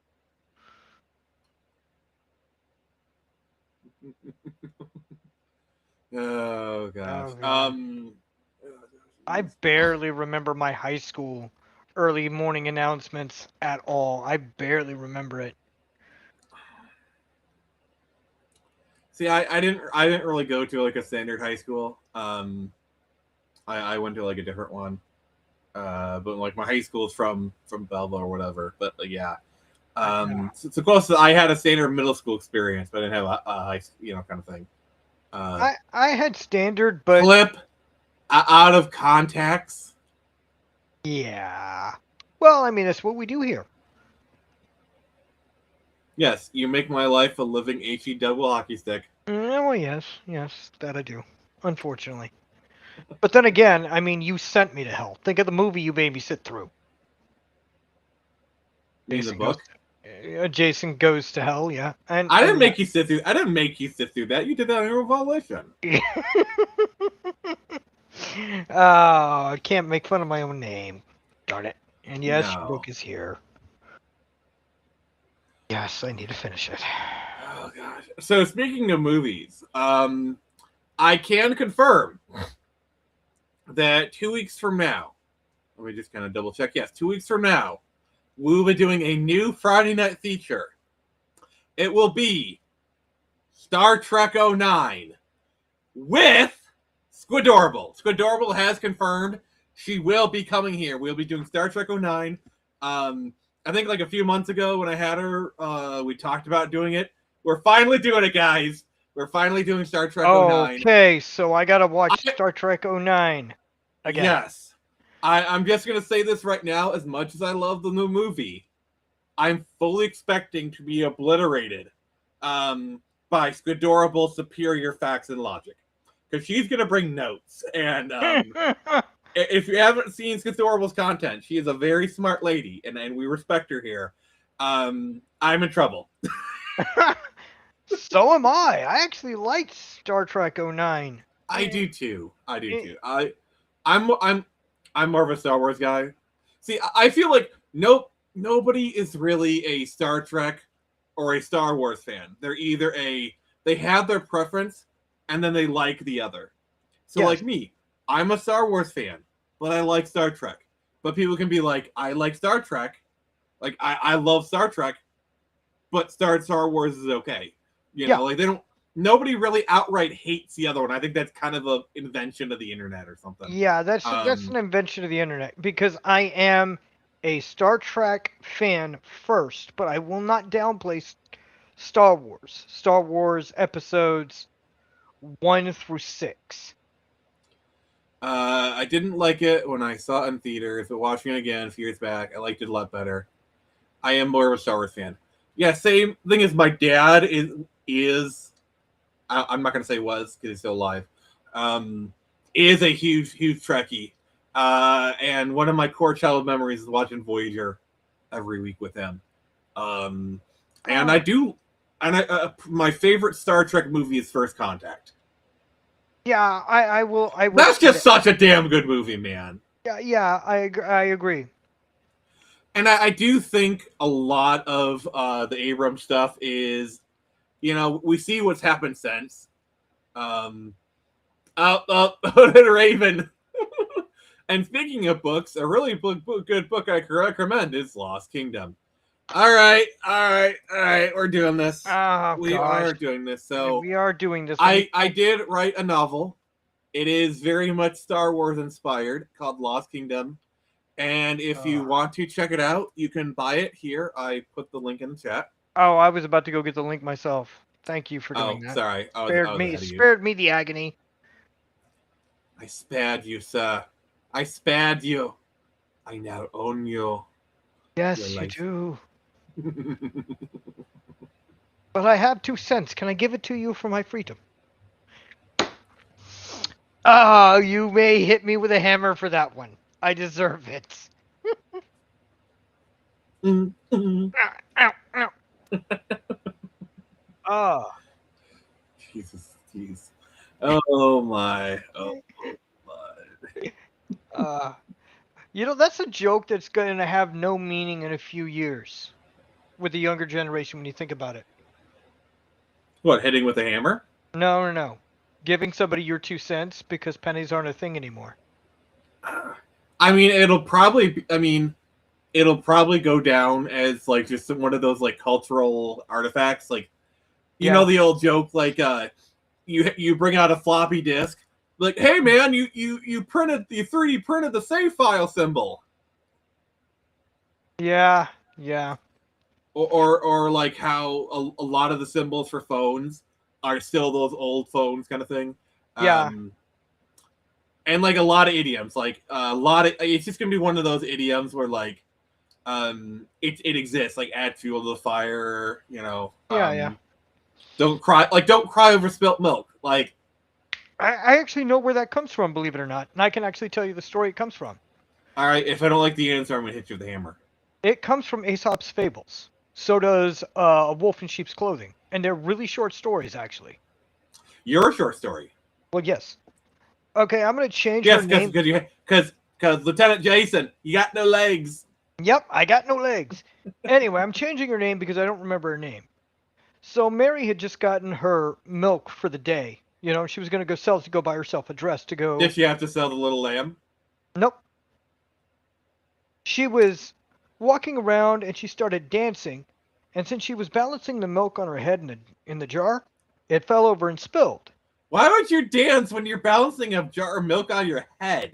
Because this is coming from ancient Greece. That's basically how you kept balance of something. Like, I get balancing it on your head.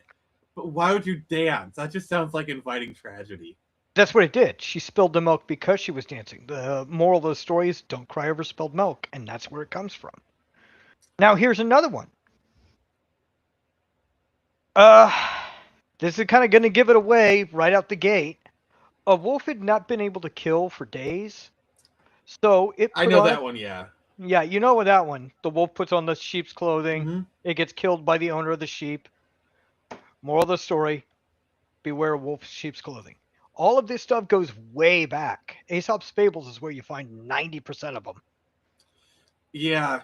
As an aside, one thing that I find fascinating is Grimm's fairy tales, especially when you like understand how like Grimm's fairy tales is basically just the Brothers Grimm going all around Germania and collecting a bunch of like oral tradition stories. Mm-hmm. And then they compiled it into a book.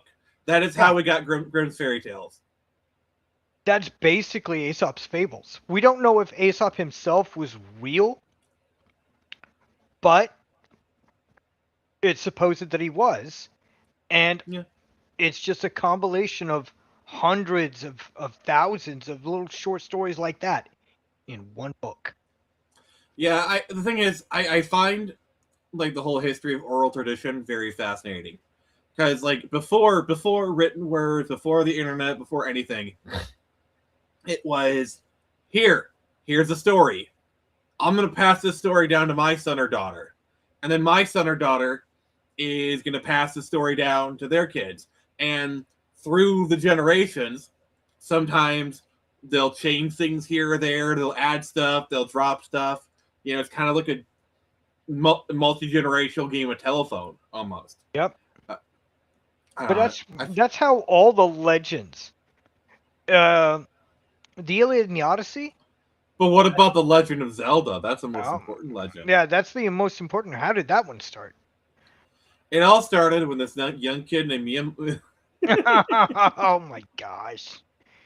Did you know that there was a time when Nintendo forbade Miyamoto to talk about his hobbies?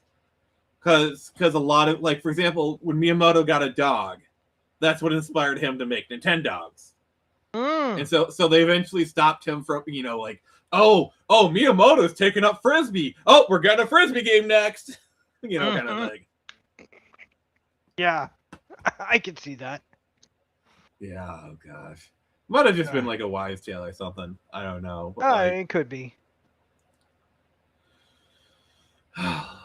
But a lot of these things are amazing. I'm still surprised we have like you said, on cell phones. We don't need the keys spelling out letters anymore. You know how, what was it?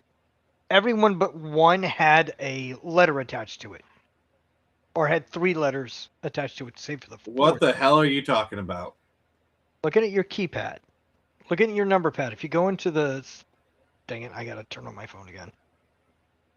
If you go and look at your phone, and you go to this, make a phone call. If you just bring up the key, the numbers, you'll see letters on the numbers. Yeah, I was a texter back in the 2000s. Yeah. All those, the way the letters set up, a lot of kids nowadays don't even register that. That's how we used to text. Oh my god. Oh, and I remember that. That's where LOL. Shorthand. Yeah, all that shorthand. Like WBU, all like yeah. Like for example, CUL8TR. Yeah. See you later. Yep. Yeah, like that was some shorthand right there. Or or you're talking about the digital calculator symbols are off by like a pixel. Yeah. Oh, you want to talk about like elder millennial humor? you get a calculator, and the first thing you do is spell boobs with it. you spell boobs. You flip it upside down. Yeah. Or egg, like 36. I think it's like 366 or something. Yeah, I think it's 366. Yeah, you get egg. Yeah. Yeah, I remember the what was it, the T93 or T83, whatever it was. Yeah. Yeah, if you didn't know, there's a symbol on the digital calculator on the Windows that's off by a little pixel. I was not aware of that, actually. Yeah. But yeah, a lot of that shorthand does come from the texting days. It's like nobody because like you had to like sometimes press a button like 3 different times. Yeah, you did. You had Okay, sorry. No. 1-800-CALLATT. God damn it! What about call collect? 1-800-collect. Yeah, 1-800-collect. Yeah. Oh gosh. The fact that I remember that jingle 30 years on. Yep. I didn't register it until you started singing it, and I was like, "Oh, I remember that now." I was looking at the text. You're welcome. And all the little emojis too, all come from texting days. Actually, no. I think emojis come from the IM days. See, that's the thing. Like, that's kind of like, I'm not quite that old. Because, like, I'm MySpace old. I'm not AIM old. Because like, you got to realize, before all the social media, there was AOL Instant Messenger. Like that was like my older sister's kind of thing. In fact, I remember there were so many nights like me and the family would be watching TV, and like one of my sisters would be on the computer messaging with somebody. Like I remember 1998, and my sister April was messaging someone in Korea, and she said, "Oh, I'm messaging with a friend of mine in Korea," and I remember thinking, "Wow, that is really cool. She's talking to somebody in Korea right now." Well, yeah, but while she was doing that, I was probably in Yahoo. We get it. Groups. We old. get it. We get it. You were getting laid. We get it, bro. We get it. Online. We get it. You got laid in the 90s. We get it. Online. Unfortunately, that's it. Sexting counts. Yeah, it does. My grandpa had a rotary phone in the 90s. I got used to it. Oh my god, rotary phones even in the 90s were ancient technology. One of my grandparents. I think I saw like a rotary phone like a couple of times. I think I maybe used it like once or twice in the entirety of the 90s. Even by the 90s, a rotary phone was ancient tech. Well, here's the thing. One of my grandparents still had one until around 89. But that's because they just got a new phone. Mm-hmm. And we're talking about those old block phones that had push button calls. That was it. And that was I think it was the grandparent down in the valley. That's near the Rio Grande. That's what I'm talking about. That's how far south. You want to go like really old? This might be this. I'm not even sure if Jason would remember this, but like, Jason, do you remember party lines? Yes, vaguely.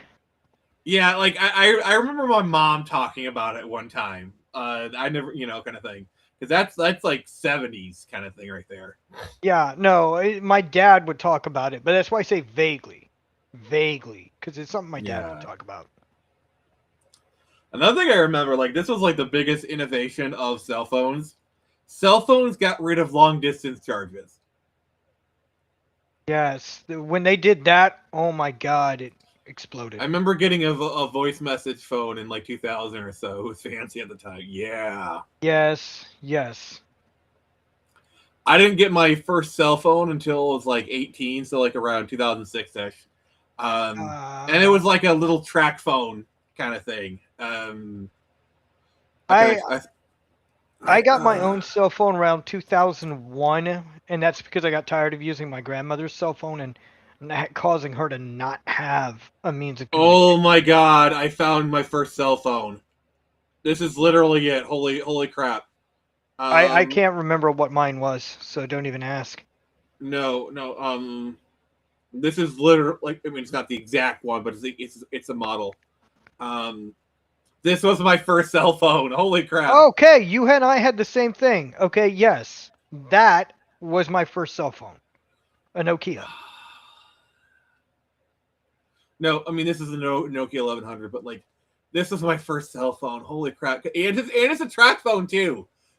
Oh god, I guarantee you if I held it in my hand and start clicking the buttons, the memories would all come back. Yeah, I don't remember which type of Nokia, but my first one was a Nokia. But this was around 2001, so whatever that one was. All right. 1 second. I gotta refresh this for a second. Okay. So everyone, how's your day been? Yeah, sorry. The chat kind of like crashed on me, so I had to refresh. Sorry. Oh. Yeah. Luckily, when it comes to these restreams, the stream doesn't close, so we're good. Yeah. Well, so long as I'm here. Yeah, pretty much. Got my. I loved it because I could hear the message as they left, so I could tell who it was, if it wanted to answer or not. Yeah. Oh yeah. I got my first cell phone in 2002 at 13 because my mom was worried about me. I never used it till like 2007 or so. Wow. Hey, you free tonight? Need ride to party after work? Bring pizza. See you later. If Jess and Mike come in, let me know ASAP. Laugh out loud. Talk to you later. The fact that I can read that. The fact that I can read that. I was just sitting there listening to you. I didn't even look at it until now. Yeah, I can read that. Oh my god, show that to like a Zoomer. They'll be like, "What the f is?" Like, they could probably read it, honestly. No, you know what? If I that took a minute to type. Even had to like bring out the old knowledge out of the archives of his mind. No, you know what? Go ahead, read that. I'll get to it. Mine was a Nokia, a little different from the picture. My friends thought it was cool. I hated it because my mom would call me when I was outside. Yeah, my phone after that one was a Razor. You know, the flip phone? Mm-hmm. Oh, you're one of the cool kids. Yep. Well, I was able to buy it on my own. That's why I was able to do it. Yeah, a lot of people, I think a lot of people don't get it, but like in the pre-iPhone days, the Razor was the cool person's phone. Like, I'm not going to lie. If you look at some of those old school Motorola Razors, they still look cool. Like, if they came out with like a dumb phone version of the Razor, I would actually consider buying it. Well, they tried to bring back the Razor a couple of years back. Actually. I think they have, because like with the rise of like flip phones, which this cell phone I have is starting to get on its last legs. I really want to try and get a flip phone. I think, you know, because god damn it, I miss like, you know, the whole flicking it out. And yeah. Also, just like you're hanging up with someone, you slam the phone closed. It's so satisfying. It's instead of hanging up, you just like push it closed. You close it closed, and it all shuts off. Oh, the Sidekick. That was the other cool person's phone. Do you remember the Sidekick? No, I don't. I remember hearing about it, maybe, but no, I never owned it myself or saw one, to be honest. Okay. They're kind of like a bit of a precursor to smartphones to a degree. All right, here's the commercial. I'm supposed to add this. Snoop wants to know when to add the fabric softener? Tricky. Depends whether it's top-loading machine or front-loading. Snoop does his own laundry? That's hot. Snoop, you're cuddly enough as it is. Can you imagine how much this commercial costs? A fortune. T-Mobile Sidekick 2 with IM, phone, web, and more. I remember this Everybody phone. needs a sidekick.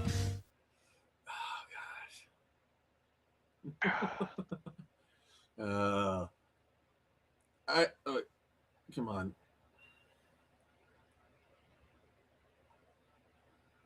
Don't. Oh, come on. Oh, there we go. I hate all the speak to text I've had. Even today, it spells the wrong words often. How are you doing? Always becomes how are you dying? I don't know. I've got about probably I think another 50 years on this earth, give or take. Yeah. So I'll figure that out later. But right now, I just plan on living. So Hooded Raven, how are you dying? Jason, how are you dying? We need to make that a thing. Heart failure. Probably heart failure if I know myself.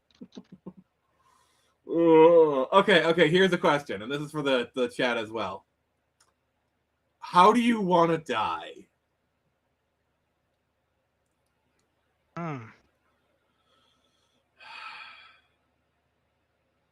I want to die in a warm bed with a beautiful woman by my side. Well, yeah, that's at least by my side or slightly below. Yeah, there you go. No, what is it? There's a dirtier version, but I can't really say it on stream. Yeah, no. If I had to choose a way to go, probably Gambler, if you know what I'm talking about. The Rambler, the Gambler. Predictive text is nobody's friend. I mean, what the duck are you talking about, bro? I plan on dying with a butter knife in my bagel. I mean, has your bagel been buttered? Would you like us to assign someone to butter your bagel? You're killing me. Stop it. Am I killing you softly, though? Guys, I think Jason is dying in my arms tonight. It must have been something I said. God damn you. It's my fault for chasing waterfalls.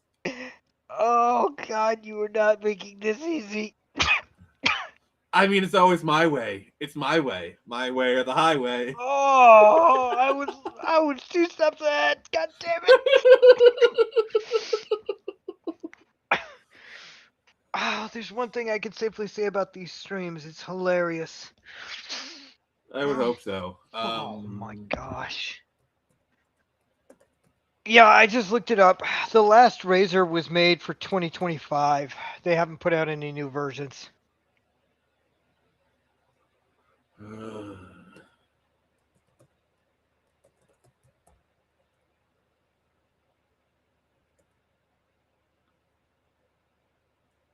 Okay, sorry. All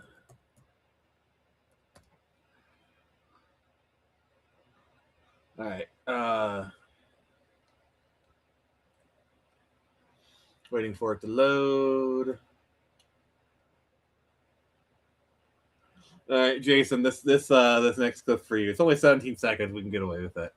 Hey, Terry. Terry. Terry. Here's your words. Here's your words. I was murdered. You were murdered. Okay, you obviously weren't murdered because you're alive and you're basically intact. You weren't murdered, buddy. You weren't murdered, buddy. My skin is stolen. I remember. I actually watched that Cops episode live.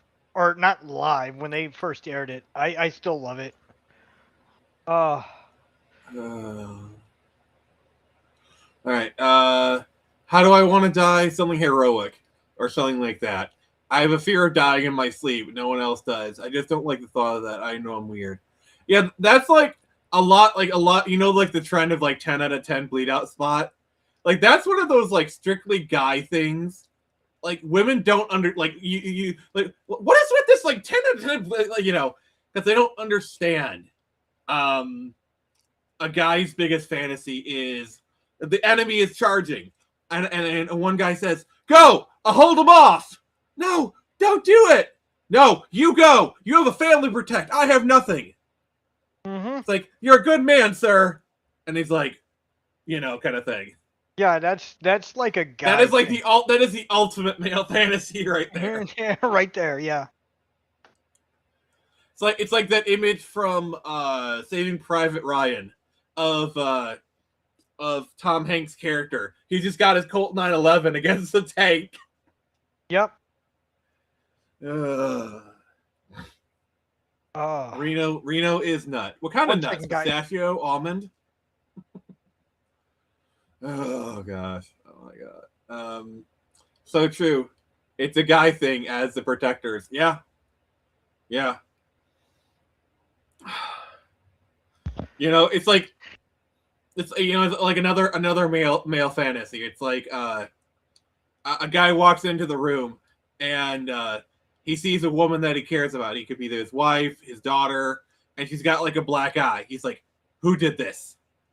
Who did it? Tell me right now!"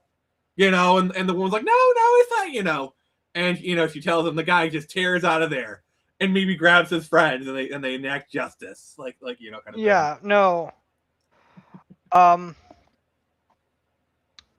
I know of a situation that was exactly that, so to speak.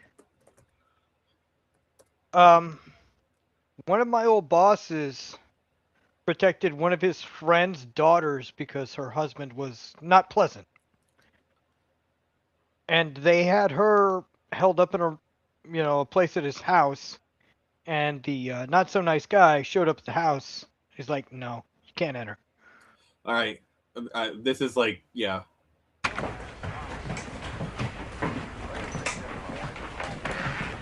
I need your help.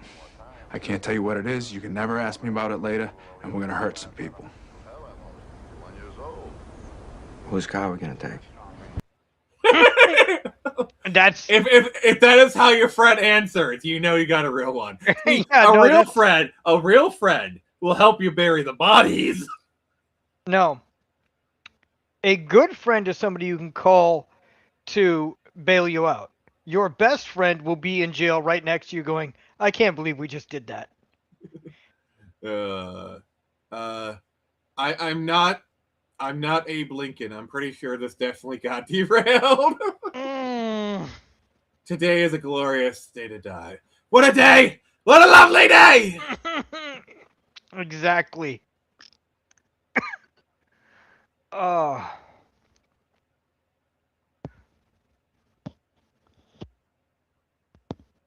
Oh. Ooh. Sorry, I just got something back from my artist, and it's really, really good. Are you going to show? I'm kidding. You don't have to. Well, it's Screecher related. I'm just gonna say that. Yeah, okay. It's really good. We're designing a villain right now. Do you guys want to see it? Sure. Like, the only reason I'm even willing to show it is because I actually like it, and I'm actually going to be talking positively about it. That's the only reason I'm even willing to entertain the idea. I have not seen Tenacious D. Depends on which one you're talking about. I've seen most. A friend will help you move. A best friend will help you move a body. Thank you.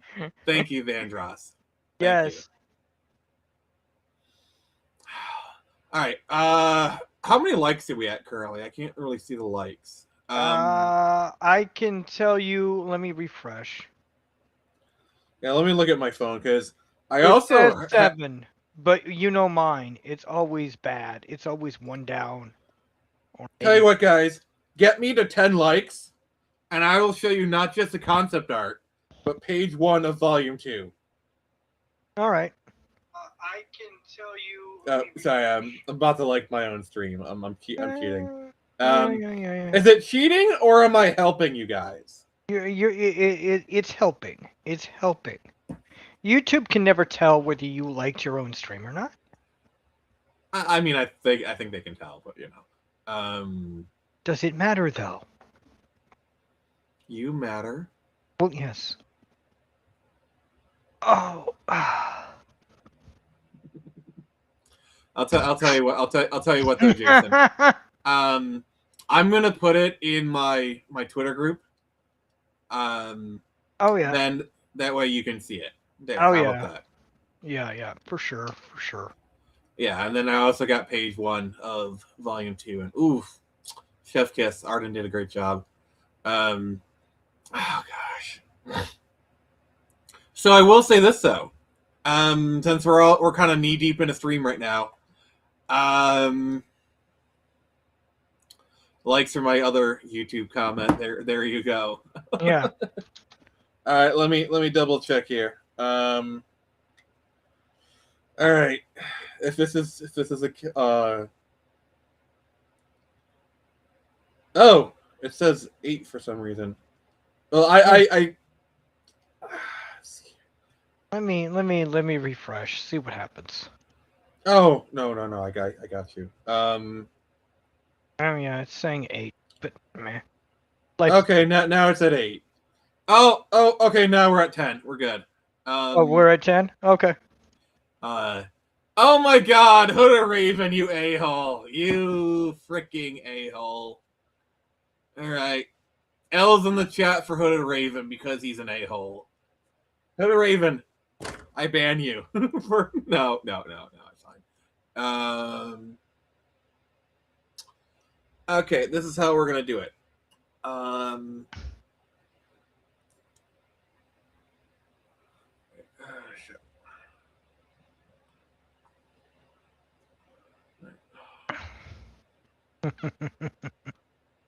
Share the entire screen. All right. LNW for fun. Why? Why? All right. So this is the first draft of the design that Mark sent me for Ambrosia.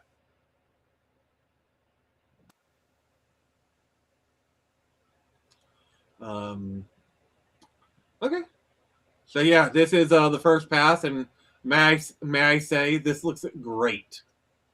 Yes, it does. All right. And then also, just because you guys are cool, here is the first page for Screecher Volume 1, Volume 2.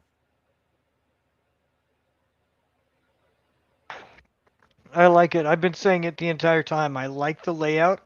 I like the new colorist. The lines pop. I'm not gonna lie. Yeah. They did a really good job. I'm probably gonna make them like fill in the Nick of Time portion. But otherwise looks really, really freaking good. Right, I'm just gonna bring this down. You're about to get like a whoa. Oh, a blob! It's a blob! It's alive! It's alive! Indeed. Yeah, it just things are acting really slow right now. Well, yeah. There we go. I think Well, yes. Okay. This is why we don't use a Mac 2 anymore, man. We don't. Yeah, we use a Mac 3 actually. Add fire for reasons. I have 2 channels. One on my phone I really use. This is Vandross. Okay, cool. Oh yeah, nice, Vandross. Oh gosh. Sorry, it's just being really kind of slow right now. And one for my desktop use mode. Oh wait, sorry. Okay. Oh yeah. Yes, this is Jason. For those who don't know, to answer your question, Nick, for reasons. What kind of reasons? Look nice. I like it. I may be an a-hole, but I'll let you. I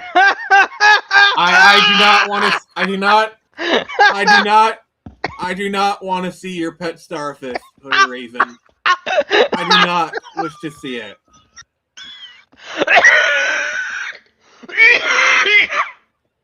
You just murdered Jason, Hooded Raven. I hope you're happy. Oh, it's what he usually does.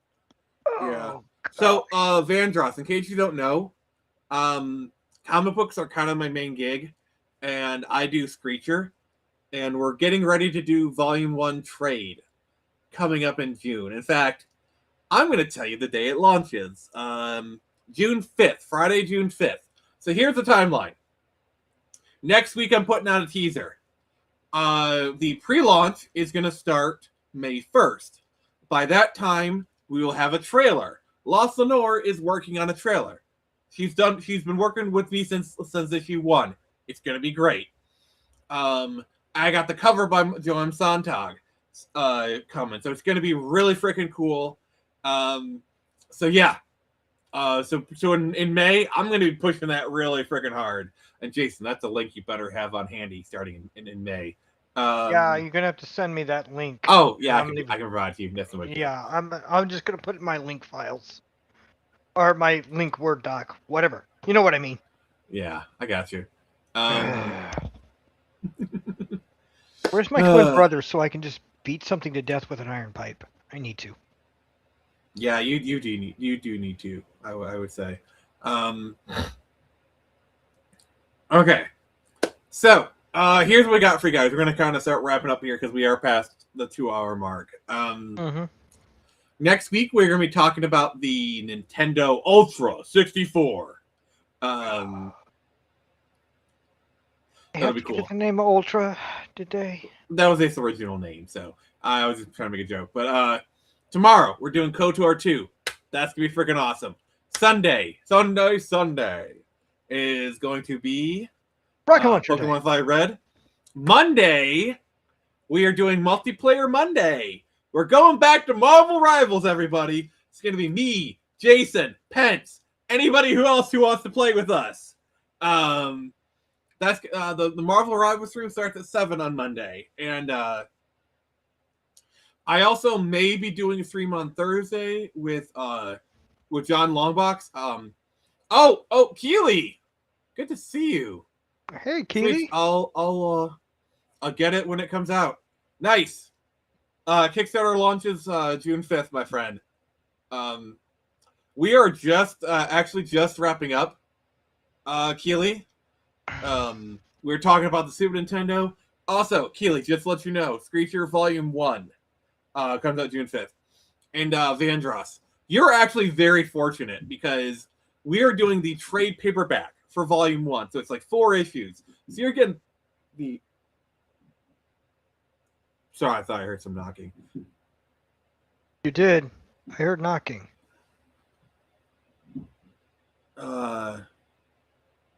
Yeah, that's a knock.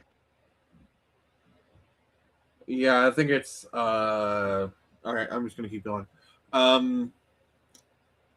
But yeah, so it's a complete Volume 1, and then we're gonna have a preview for Volume 2 in it, so that'll be really cool. But how have you been, Keely? How have you been? For those who don't know, Keely's been a long time viewer. They pop up from time to time, and we're always happy to see them in the chat. Very much so. But yeah, I hear knocking on your stream. Yeah, it's coming from upstairs. I think it might be my friend upstairs. He might be doing some work. Yeah. At first, it sounded like a glass knock. I thought it was like somebody knocking on the window over there. Yeah. I thought Hooded Raven be like, "Hey, I got I thought Hooded Raven went. I got stuff for you, man. Open the door. Open the door, damn it. What you buying?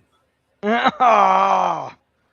It has been all right. How has it been? It's been pretty good. We're working on Volume 2 of Screecher. Working on my novel. My second novel, anyway. I swear it isn't me sending you elephant poo. Okay, joke about it all you want. I sincerely ask you do not send me elephant poo. You want to joke about it, that is fine. Joke about it all you want. Don't actually do it. Do not actually do it, though. That's all I ask. You want to joke about it. You want to jokingly threaten me with it. That is fine. But as long as you don't cross the line to actually doing it, then... Oh, man, please don't. And then the next time I hang out with Hooded Raven, he has something in a bag and it's rubber poop. Oh, God. And I can't be mad at him because it's not actual poop. It's just like rubber poop or whatever. I can't be mad at him because like rubber poop, it's a prank, kind of thing. It's like I can't actually be mad at him kind of thing for that. Sorry. You said my name. I got distracted. What I miss? I promise I won't actually send that. Thank you. Okay. Thank you. Oh yeah, I gotta take that vitamin C thing that I picked up so that you guys would stop complaining about me not eating vegetables or fruits. Nutrition, bro. Maybe if you actually had some vegetables, you'd have a pair of functioning legs. Probably. Nutrition, my friend. Yeah. Oh, yeah. What the hell? All right, guy. Oh gosh, yeah. I'm not watching that Hooded Raven. Yeah. When I get rich, can I still send you the 100 sausages? Yeah. Yeah. Yeah. Go ahead. Oh. Go ahead. Don't tempt me to do it, because you know I would. Nick, if I ask for a P.O. box for you, you know what it's going to be. It's just going to be 100 sausages sent to you.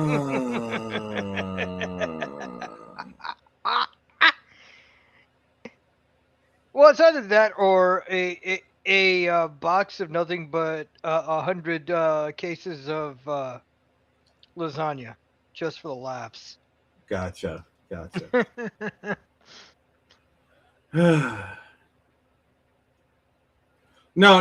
it's okay. It's just another nobody trying to climb, so it's whatever.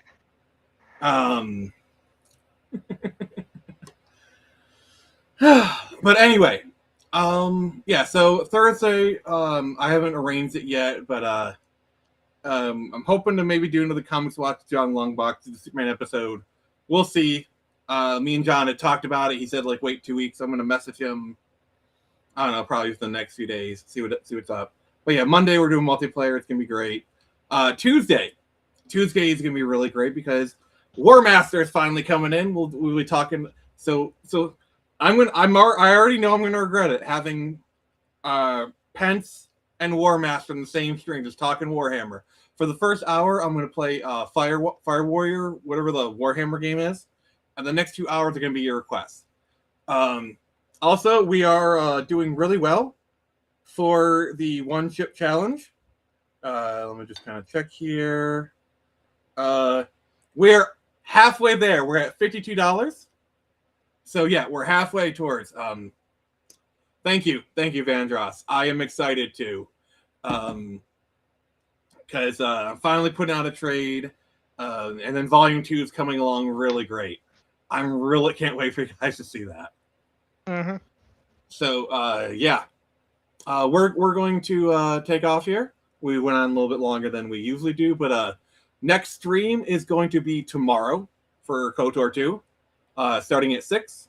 We're gonna have me, Jason, and Rose in the chat, as far as I'm aware.